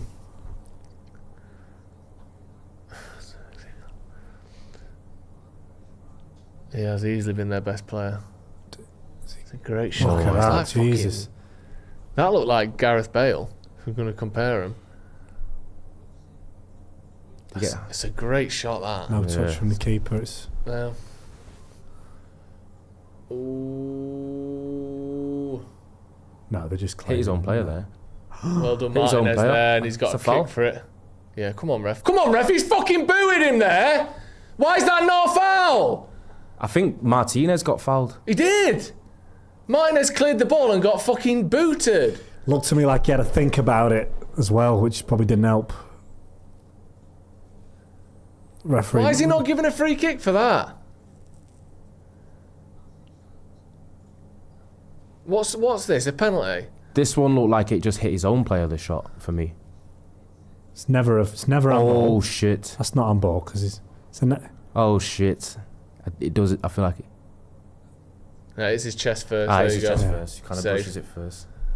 But it's so close. They're wrestling with each No, other. it's No, his his chest. chest first. Hits Hit his his chest underside first, and it his comes chest, up. and then hits his arm. That's not Oh, a penalty. Christ. But then after that,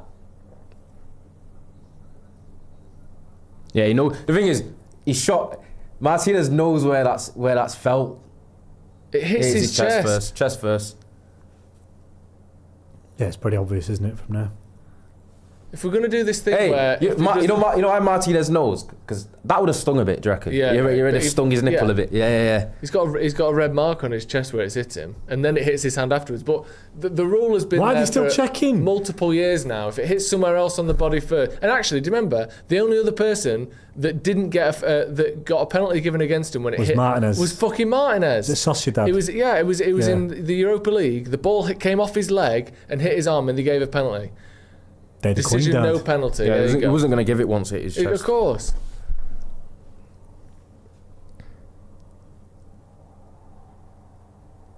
What's going on here? It's far too long for a decision like that. It really is. Yeah, It 'cause this is hits his chest, hits his nipple, and then hits his hand afterwards. That's just the rules. It's not a penalty. So what's the decision now? No penalty. Is it our ball? He gets fouled after that. Should have been a free kick against him, against whoever it was that kicked him.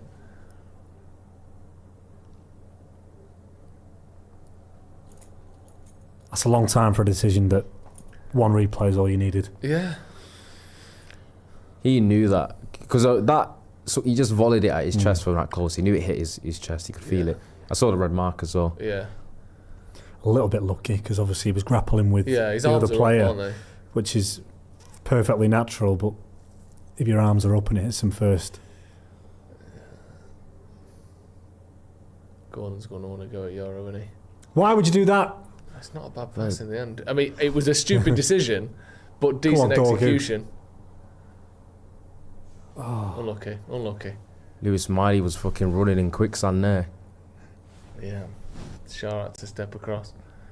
Feels like it's the last 10 minutes, this, doesn't it? We can't keep this energy. It's like we're out on our game. feet. We've had 76% possession. We've at least got half an hour left. Oh. Is that second half? We've had 25% possession in the second half. It's an hard watch. What's going on? Is that all Mason Mount coming off? Joe Linton, And now you Barnes bring and in Whistle. fucking Wisser, Barnes and Joe Linton on. It's going to be the same fucking thing, this, isn't it?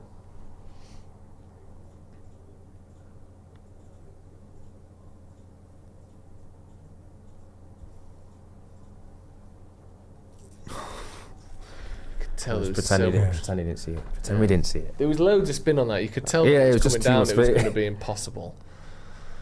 You scared it. But you can see Xerxes in the picture, so if he clears that, it's just coming right back. We're so deep at the minute. Yeah.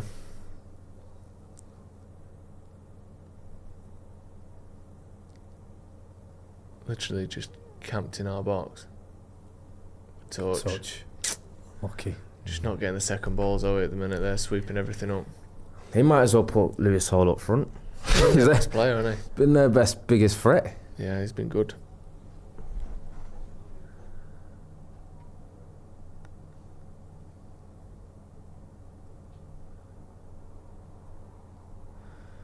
Into the box.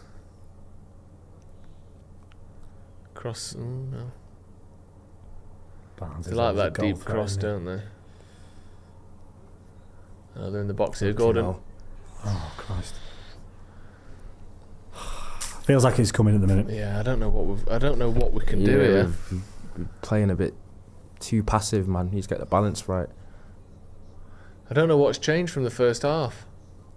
Oh, I think he might have landed on him a bit awkwardly there. Who was it? And when Gordon shoots, when he Ugarte, comes down, so- I think he lands on Ugarte's ankle. I might be wrong. No, it's just his heel a little bit. Yeah. These 20 minutes, I don't understand what's happened from the first half to this, because it's been absolutely all Newcastle. Like we said, not making loads of chances, but they've just brought 3 attackers on, or 3 players with a bit of attacking intellect. They've taken Murphy off. They've taken Altamada off as well. But Wissa, Joelinton and Ramsey. Harvey no Barnes surprise coming in on. that one. Yeah, Wissa didn't get taken to AFCON. Yeah, because he was just coming back from Because injury. he said he didn't have enough. They just thought, you've not had enough minutes in the legs and stuff Not like playing that. football in 6 months, we're not risking it. And also, they've been doing well, haven't they? Yeah. They beat, was it Nigeria to get to the World Cup? DR Congo. Yeah, we need some time down here. We need a spell, yeah. I feel like our neck's been just constantly on the right side. Just staring like that. Because in the first half, what did he have XG wise? Newcastle, like 0.1. We just need a corner. Something.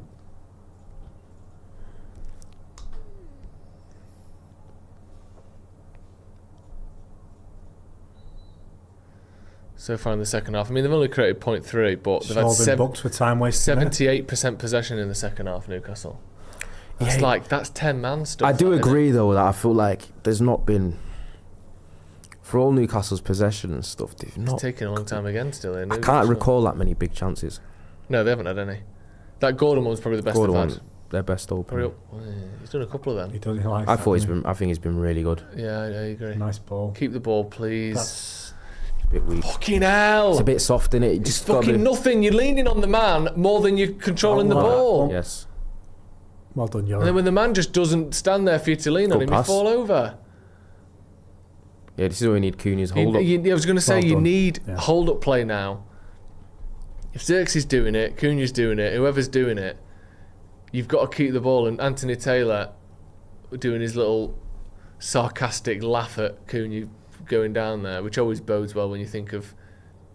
Also, isn't it Anthony Taylor who his whole family are City fans and he's an Altrincham fan? Fuck right off with that.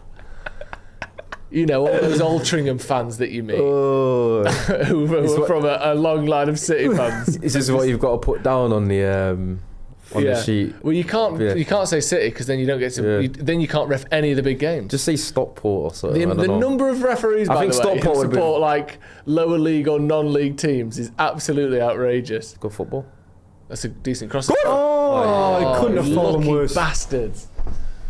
Is that Dallo there? I always remember Mike Dean at that Tranmere match. It's cringy now, isn't it? Yeah. Where he's stood up, leading the chance. To be fair, he looked like a Tranmere fan in that. He did. But I just. Is a Tranmere. But there's so many of them where they're like, who do you support?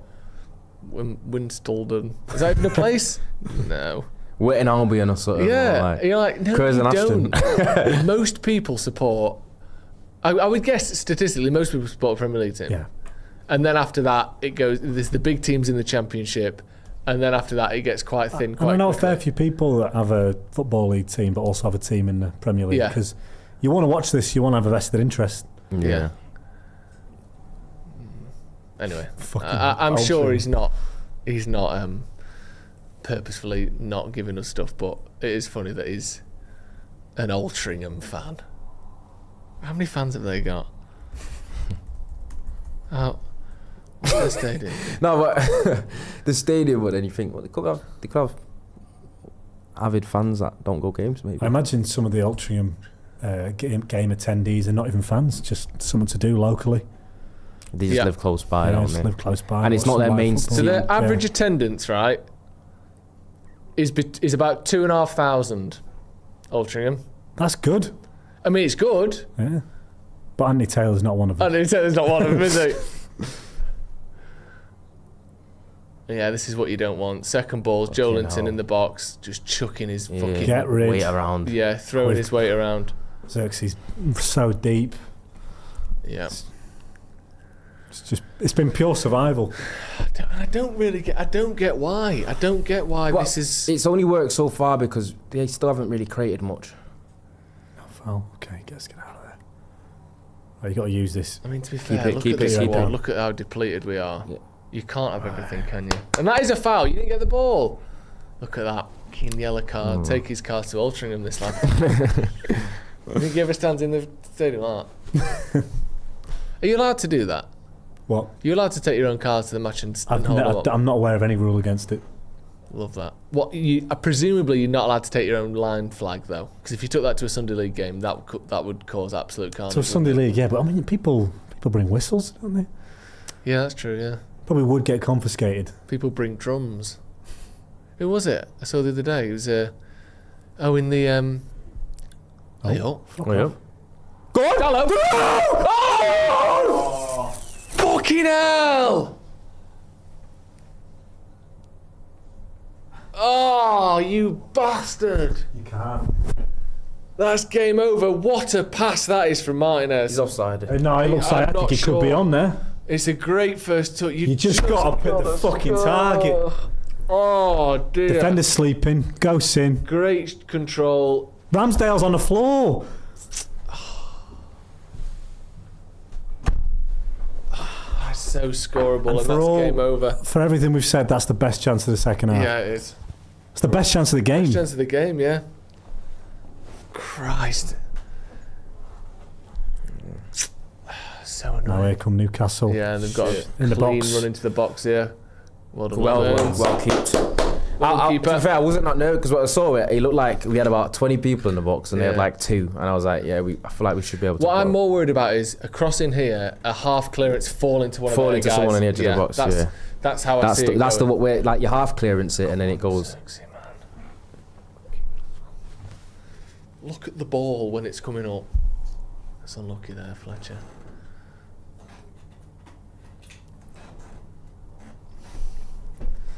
You're struggling one-on-one, isn't he? Great Keep the play. ball. Man on. Let him foul you. Oh, brilliant. Let him Keep foul it. you. Not that long. Oh, hello. It's a lovely ball from Ugarte. Good vision Dorgu, there. get your head down. Sure. Right, go on, Dallo. Dallo's got Sucker no legs punch. left, has he? Oh. That dog who was ambling. I know he's probably tired, but Yeah, slow it down. Get a foot on it. Yeah, let them sit back in for a minute. Don't waste possession. Well done. No. Don't mind it. Yeah, slow it Came down. back from throwing it in. I thought he was going to bounce it. Tranquilo. Dallo. I'm just gonna Fortunate, innit? say the cope and say he was offside. Yeah, it might. It was very close.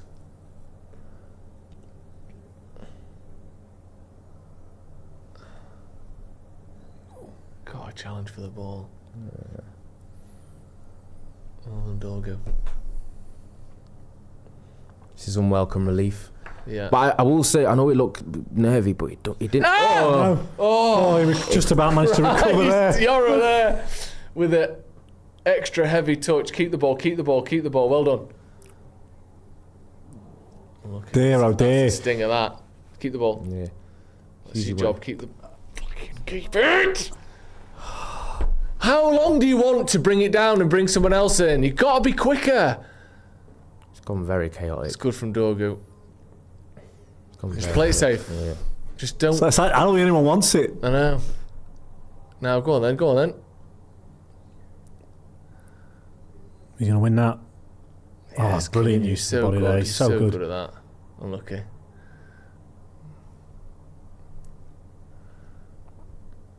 Yeah, well done. Who's that? Ugarte. Ugarte, that was good, that. Put your head in there. Not had a bad game today, Ugarte. Not brilliant, but he's not. I think he's been alright. We need him to fucking stay that way as well, because these last 15 minutes, or 20, whatever it is, it's massive. What's going on there? Tonali's coming off. Oh, like he was arguing. No, he's doing the whole... Yeah, I'm doing too much. Joe Willett coming on. Has he scored against us before? I think so. Got a memory of that. Too much space. Too much space. I'm not sure the formation's actually changed, Joe. They're not. I think he's just got Lenioro playing right back. Yeah. And Dalot's playing like right wing. Yeah, maybe. Dalot's been like an attacking player, hasn't he? So we've got Dorgu and Dalot as our wingers at the minute. No, I think it's hard to say. Or is it Cunha? I think Cunha in the 10, innit? I think it's Cunha in the 10, Dalot and Dorgu as our wingers. Fletcher's in the 10. Oh. Actually, I don't know. I have no idea. I have no idea. That's a good corner. Oh no. Oh my god. Oh, how's it? God. We've just got away with it. What's happened? It's just foul. Loman's he's given a foul. It there, didn't he? I think it was a foul on him. Oh, someone pushed him? I think so, yeah. Let's have a look. Yeah. Yeah. He's not looking. He's not looking. No attempt to play the ball. I don't know whether that would have been. I think he's just leaning into him as he jumps. It's enough because he gets a big touch on the ball and he would have parried it at least to the... Yeah. They get given on keepers, don't they? Yeah. If you lean into a keeper like that, when he's jumping in the air, you're going to give a foul away. Once you're off the ground, you can't push back, can you? You can't touch a keeper once they've jumped. Clock moving very slowly now. Yeah. And then it does feel like Anthony Taylor can't wait to sting us with stoppage time. Oh, 15, 20, 25 minutes. The time wasting we've been doing. Yeah, they've had a lot of space, a lot of time on the ball in those areas. It's come off from both twice. Quadruple bobble there. Hold on, Heaven. Go on, Josh. What performance? Heaven's been better the last couple of games. Go on, fight. Go on. He's pulling his shirt off there, ref. Well, at least he went for it. Yeah, because it's Euro defending out here. Yeah. Oh. Shit. Lay off. Oh, he never quite got hold of it. I was going to say that should never have go in, man. That was like a fucking pass back. Yeah. Dalot had to be careful not to fight. Nice little touch back through the legs. Through legs. He was in two minds there. Yeah. He was going to swing it. It's never quite. It's the pressing from Ugarte gives him so little time on the ball. He has to either try and go past him or hit a really good shot.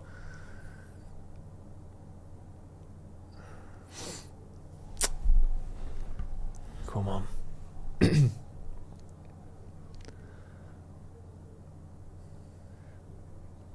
We're streaky, like we are streaky in games, innit? I feel like we just look really good for like 45 minutes, 60, and then it's always like a uncomfortable spell. Hold on. You know what that is? That is a tired touch. Yeah. Just completely miscontrolled it. I'm not sure if he's going to make any more changes. I don't think he can. Who we got? He's done well there, Wisser. Oh, he's done really well. It's dropped to them as well. Yeah. There you go. He'll get rid of that. Well done. Yeah, I was going to say a few super chats. Yes, our way. We'll have that. DRZ says, has every United player to do an individual interview got injured? First saw Cunha injured a few weeks ago, then Delict, Bruno, Mount. Wow. Maybe it's the curse, the injury curse. Guts Doyle says, get rid of him now. Who? Amram. Worst in-game management than a Sunday League coach. Worst in-game management than a Sunday League coach. I don't know what he could have done here because one enforced change. I think we didn't start well. I think we've just been really passive the second half. Yeah. Well done. That was good from Yora. That's a good touch. Out wide. Go on. That was nice. Well done. Yes! Bit of an interesting technique there with the 2 feet. Been very good again. Very good. With the pass, you got a pass. Yeah, he got a pass. It was never. You know, he wanted to treat himself to the shot at the end of the good work, didn't he? knackered good on his bit. left foot. Play the pass. Yeah. Full-time productions. Do we just get stoned in the half-time dressing room? Ben Toppin says, I hate to say this, but Xerxes is a massive downgrade from Sesko. I don't understand these subs for the life. I don't understand why he came off when he did. No. Maybe just, I don't know. See Seemed a Sesko bit slowing early. down a bit. Sesko wasn't really having much of the ball, was he? That's too much space there. Go on, Matt, let's get across. Well, good hands. Good hands. Aimed. Yeah, it was good hands, because if he drops that, Take your time. yeah. Well done there, Lomans. Everyone's knackered, aren't Yeah, they? look, everyone looking a bit tired there. Oh, yeah, because Yeah. it's up here as well. It's a good catch, Outside of his body. that. Yeah. Newcastle with the alive. ball back. It's going to come Keeps back. going back. I will say, I don't think it's not like they're still creating much. No, but just one, and it feels like a disaster, Yeah. doesn't it? Well done there. Get there, get there. Well done, well done. And again. And again. Well done, well done, well done. Good work. Fuck. What are you doing? What was that? I don't know what happened after that, but A really lazy pass. I don't know who it was from. straight back to Newcastle again. Fucking hell.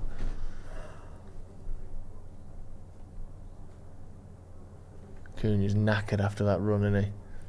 You can't come off though. We literally got No. no one else. No. Could do maybe Lacey or...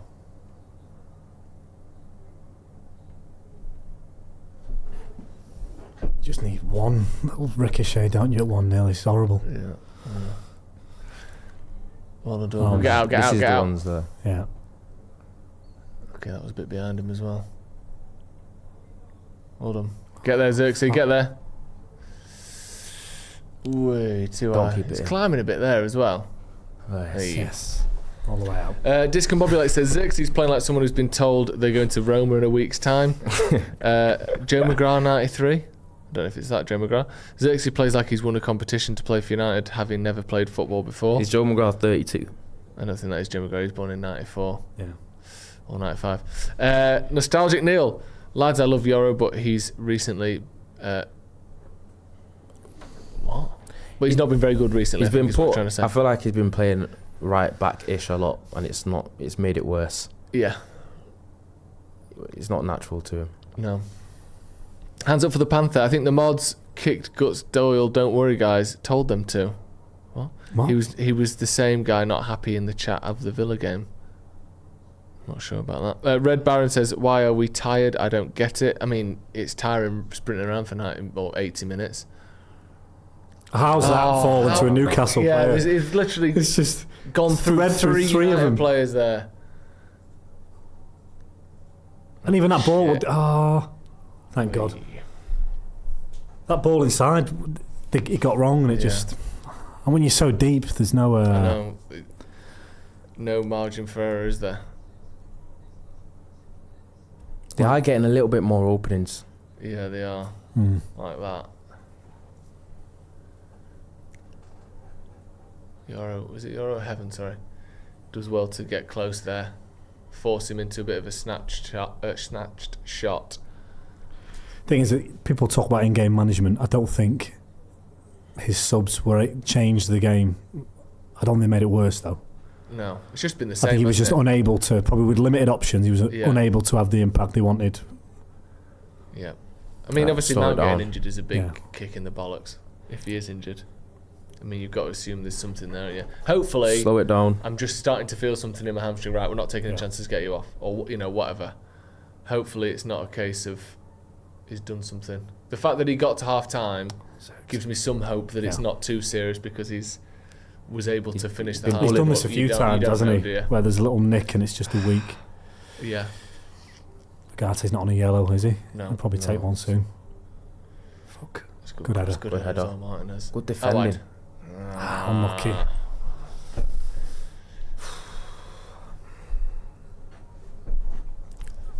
Guts Doyle says 5 at the back, Joe. That's what changed. That change came 15, 20 minutes into the second half, and we've, for whatever reason, been playing like this since the start of the second half, or actually since probably the 40th minute. I don't know if it's contributed, but it wasn't. I think the the initial system- cause. The system change has probably just been to accommodate the only fresh legs he could bring on. Yeah, I agree. Yeah, you need to make some changes to get.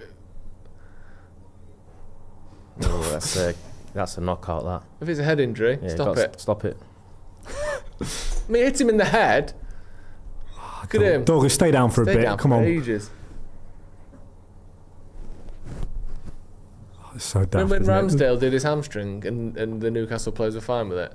And then he's played 80 minutes. Let's just. I mean, it hits him square in the face. Like, that It's a does great hurt. fall, isn't it? It's a great fall. It's a great fall with it though. Now he's got to go off. Oh, here we go. Fredrickson. 2 more changes. And Malacia for Luke Shaw. Hammer him I shit can see in the it. Malacia change. That makes sense. Shaw's looking a bit tired. He is looking knackered. Brandon says, much love from Peru. Would you believe we're in for the long run with this manager, or would a different manager make an instant impact? I don't think there's an instant impact option at the minute. I'm not saying we couldn't win more games with a different manager. Short term, I'm sure that's possible, but we've got to wait for the squad to be ready. I don't think it is yet. Martinez, done well from the start. 2 players, at Martinez in particular, that's the first time he started a game in 8 months. Probably didn't want to even play him this long. Aiden Is Heaven. Luke Position Shaw has been limping? brilliant in there.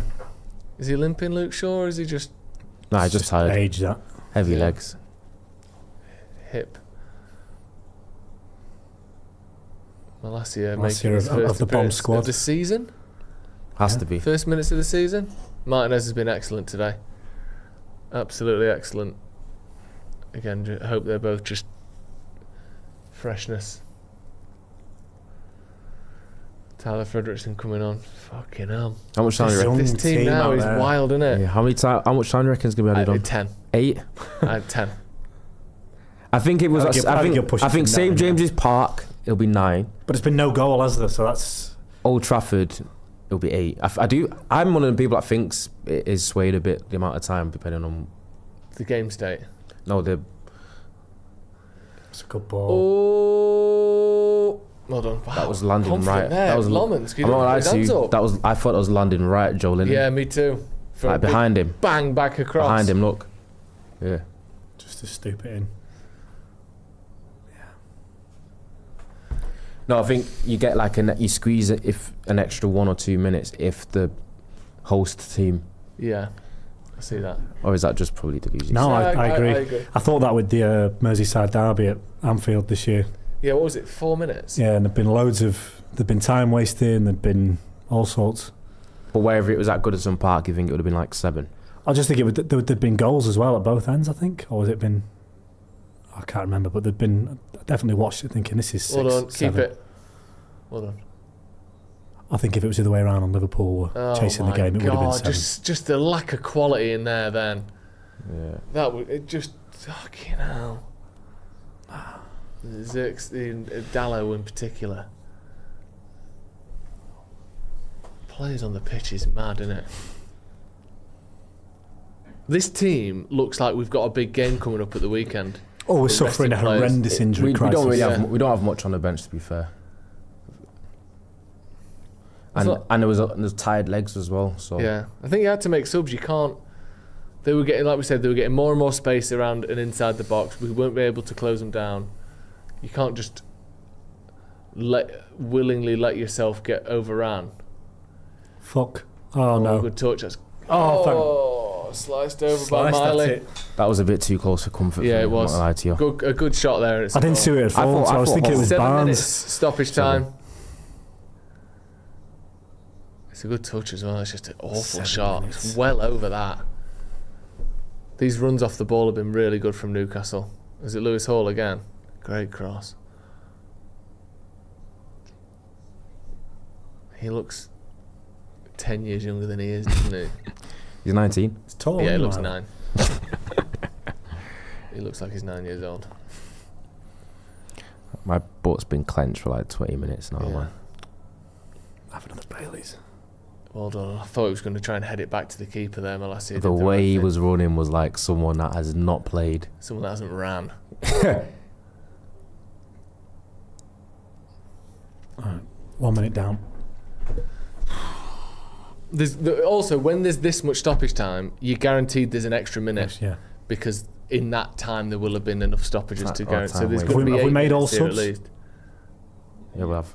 I think so. What are they asking for there? Penalty. For handball? Yeah. Can't be. I didn't even see it. For crossing in there from headers from 12 yards out, I don't mind it. Yeah, we kept quite a high line there. Come on, challenge for do it. something. There's not a lot you can do there, to be fair. I don't know. You just hope that something brilliant Yeah. happens, don't you? Oh. Oh, he's fine. Yeah, I was going to fine say, now. all he's doing As soon as was, you blow the whistle, he's absolutely fine.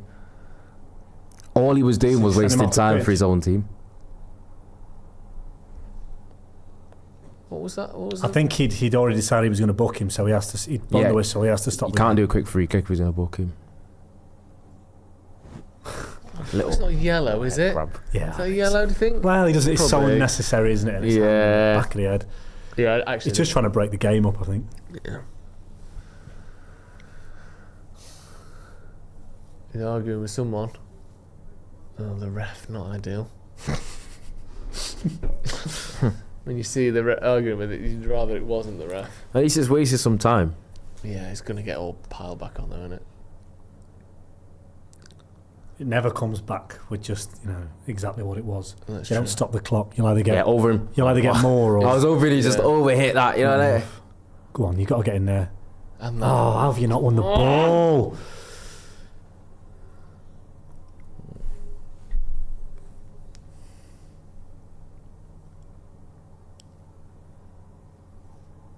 Well done, go on. We're pressing.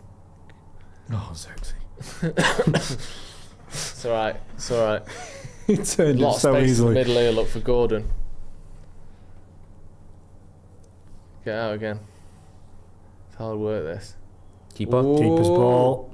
Oh, Wow, good. brilliant. Great hands. That's brilliant goalkeeping. Love that. That's really. Hey, Euro, you hurt, man. You hurt. Stay Yeah. down, stay down. That's That's really good goalkeeping Really because good. I didn't think he was going to keep hold of that. He was coming out into a risky area. He is, and he gets it. That's And he fantastic. catches it low, it's brilliant. Yeah, that's really, really good.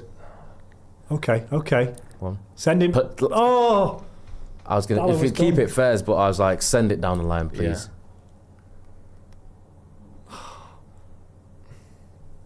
Good touch. Keep it. Get foul, can you? Come away. No. Newcastle, come away. Still seconds go. Seconds. Ticking by. Another 4 minutes or so, yeah. Yeah.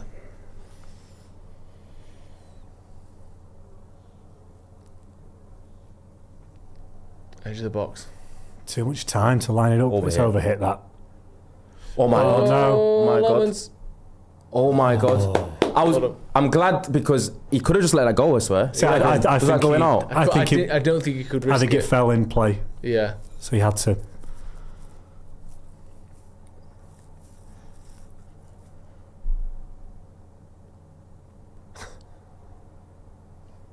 Delow's out on his feet. Yeah. Xerxes' second half has just made me laugh. His cameo's been quite. I don't know. He's been asked to do. It's been unfortunate for him because he's been asked to do all the things that physically you think he would be able to do, but technically isn't. But he's been what so good crowded at. out in that area Yeah. of the pitch. It's been almost impossible. Yeah, it's been. And he's just running side to side for nothing.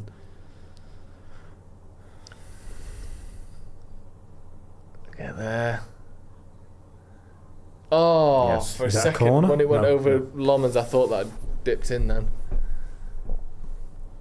Jesus Christ. You notice that all these headbands are now branded. I feel like more players were starting to wear them because more players are playing with longer hair. Yeah. And brands have seen opportunities. We've seen Dorgu with a big Adidas one, Martinez wearing a big Nike one. Yeah, that's true. There was no branding on the Jack Yeah. Grealish one, was there? The OG. The narrow one. It's the big one now, though. I isn't know, it? but it needs to be 90s big so you can style. see it. It ruins everything. It's a shame, isn't it? Yeah. Anyway. 95.5 minutes played. You know. Straight back to Is him. he playing to 97 or 98? 98. Don't Yours, expect it yeah. to be 97. I mean, to be fair, there's not been very many stoppages in There was the extra time. head injury. Oh yeah, Yoro. Yeah, and the Cooney booking, we stopped for a minute there. Shoot. Oh no, well done. Well done, Yoro. Well read. Okay, it's worked out. Dorgu's run is just. Right, can you drive for the corner? Can you win a foul? He's done the right thing there. He was. He's on side there.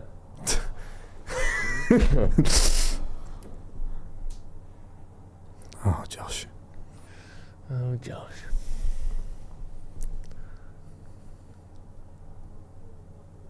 Good header. Yeah. That's all right. Not much you could do. He's knackered as well. Yeah, he is. He's fucking ran loads. Cooney. I'm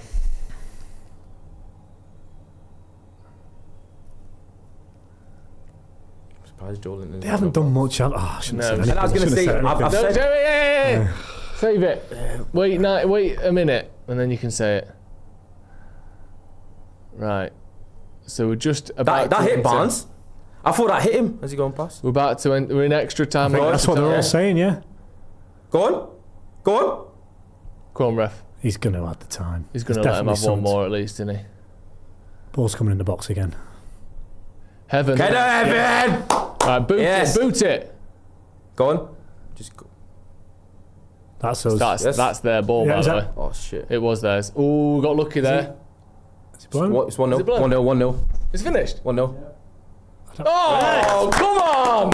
Clean sheet. Yes, man. Fucking come on! Fucking survived it. Unbelievable. That second half was absolutely mental. That was bizarre. We just decided you have all of the ball and we're going to get our second clean sheet of the season. And it worked. That's how you keep clean sheets. Jesus. 0 attacking intent. Jesus, that was bizarre. That second half was absolutely crazy. Absolutely crazy. They could have no complaints, so I thought everything they were given there with a chance to just play attack versus defence, I thought we defended really well. But Evan was class. I really liked the first half. Yeah. I didn't like the second half, but listen, 3 points, we take it, man, especially with how many players have we got out? Yeah. I said before this run, without, especially now that Mount looks like he's injured, Bruno injured, no Ahmad, no Mbumo. If we win ugly, man, I'll take it for now. Yeah, I'll take it. And also, there was times in there where it wasn't ugly, and we got the goal when it wasn't ugly. The second half, Aiden I Heaven, wasn't by the way. surprised, but Aiden Heaven, brilliant. fantastic. Aiden Heaven and Martinez were brilliant, man. Yeah, they were. Very, very good, and he showed his ability as a box defender as well there, Heaven. Some really big headers in the game, especially toward the end. Yeah, a much needed win, much needed clean sheet. Bizarre first half, second half dynamic, which we'll get into in the post-match review properly. Empire Business says, come on, clean sheet, Merry Christmas. The Paddock, Merry Christmas, everyone. It's a mental block when we go 1-0 up, says Red Baron. Luckily, the mental block is slightly lifted there. Guts Doyle with his, Yeah. Still not the biggest fan of Ruben Amorim, no surprise there. Incoming Amorim's "we controlled the game good" in quotes. The K-pop law says don't understand managers' choices for the second half. Well, I'd like to understand them, and hopefully we'll hear from him in the second half why there was such a drastic change, whether that was a substitution, a personnel thing. I mean, you could make the argument that each substitution made us a little weaker personnel-wise, which is a case when you've got an injury crisis, and that's no offence to the likes of Fletcher or Fredrickson or Xerxes, but I think there weren't many brilliant options off the bench, or certainly experienced ones. But it's a team that we've really struggled against in recent seasons. We had a very good spell in the game, scored in that spell, and managed to keep only the second clean sheet of the season. It was another northeastern team as well that we managed to do it against, Sunderland and now Newcastle. Very, very happy with that. Shaw D says, all hail the 7-2-1, which is what I think it was by the end. Ronnie, thank you. Thank you. Where are we in the... In the I know, because isn't this the first time... Yeah, but let's just enjoy it. No, I still want to see where we are, because this is the first time where we're actually playing before the other teams. We've been playing last couple of weeks. That's a really good point. United up to 5th. Obviously, everyone in the league has played a game fewer than we have, other than Newcastle. Lofty heights. Level on Chelsea in 4th in terms of points, just behind them on goal difference. Regardless of where we finish the weekend, always very good to win your games. Manchester United have done that. With Wolves next as well. Fantastic. We'll be back for the full post-match review. We'll look exactly what has gone on there. Very good first half, bizarre defensive second half, but managed to limit Newcastle to a small number of chances there. Thank you, Ronnie. Thank you, Tom. A little Christmas present from Manchester United there. We'll take that, won't we? We'll take it. An extra one under the tree for us all. Thank you very much. Like I said, stay where you are. We'll automatically be taken to the post-match review. Manchester United 1, Newcastle 0. We'll see you in a bit.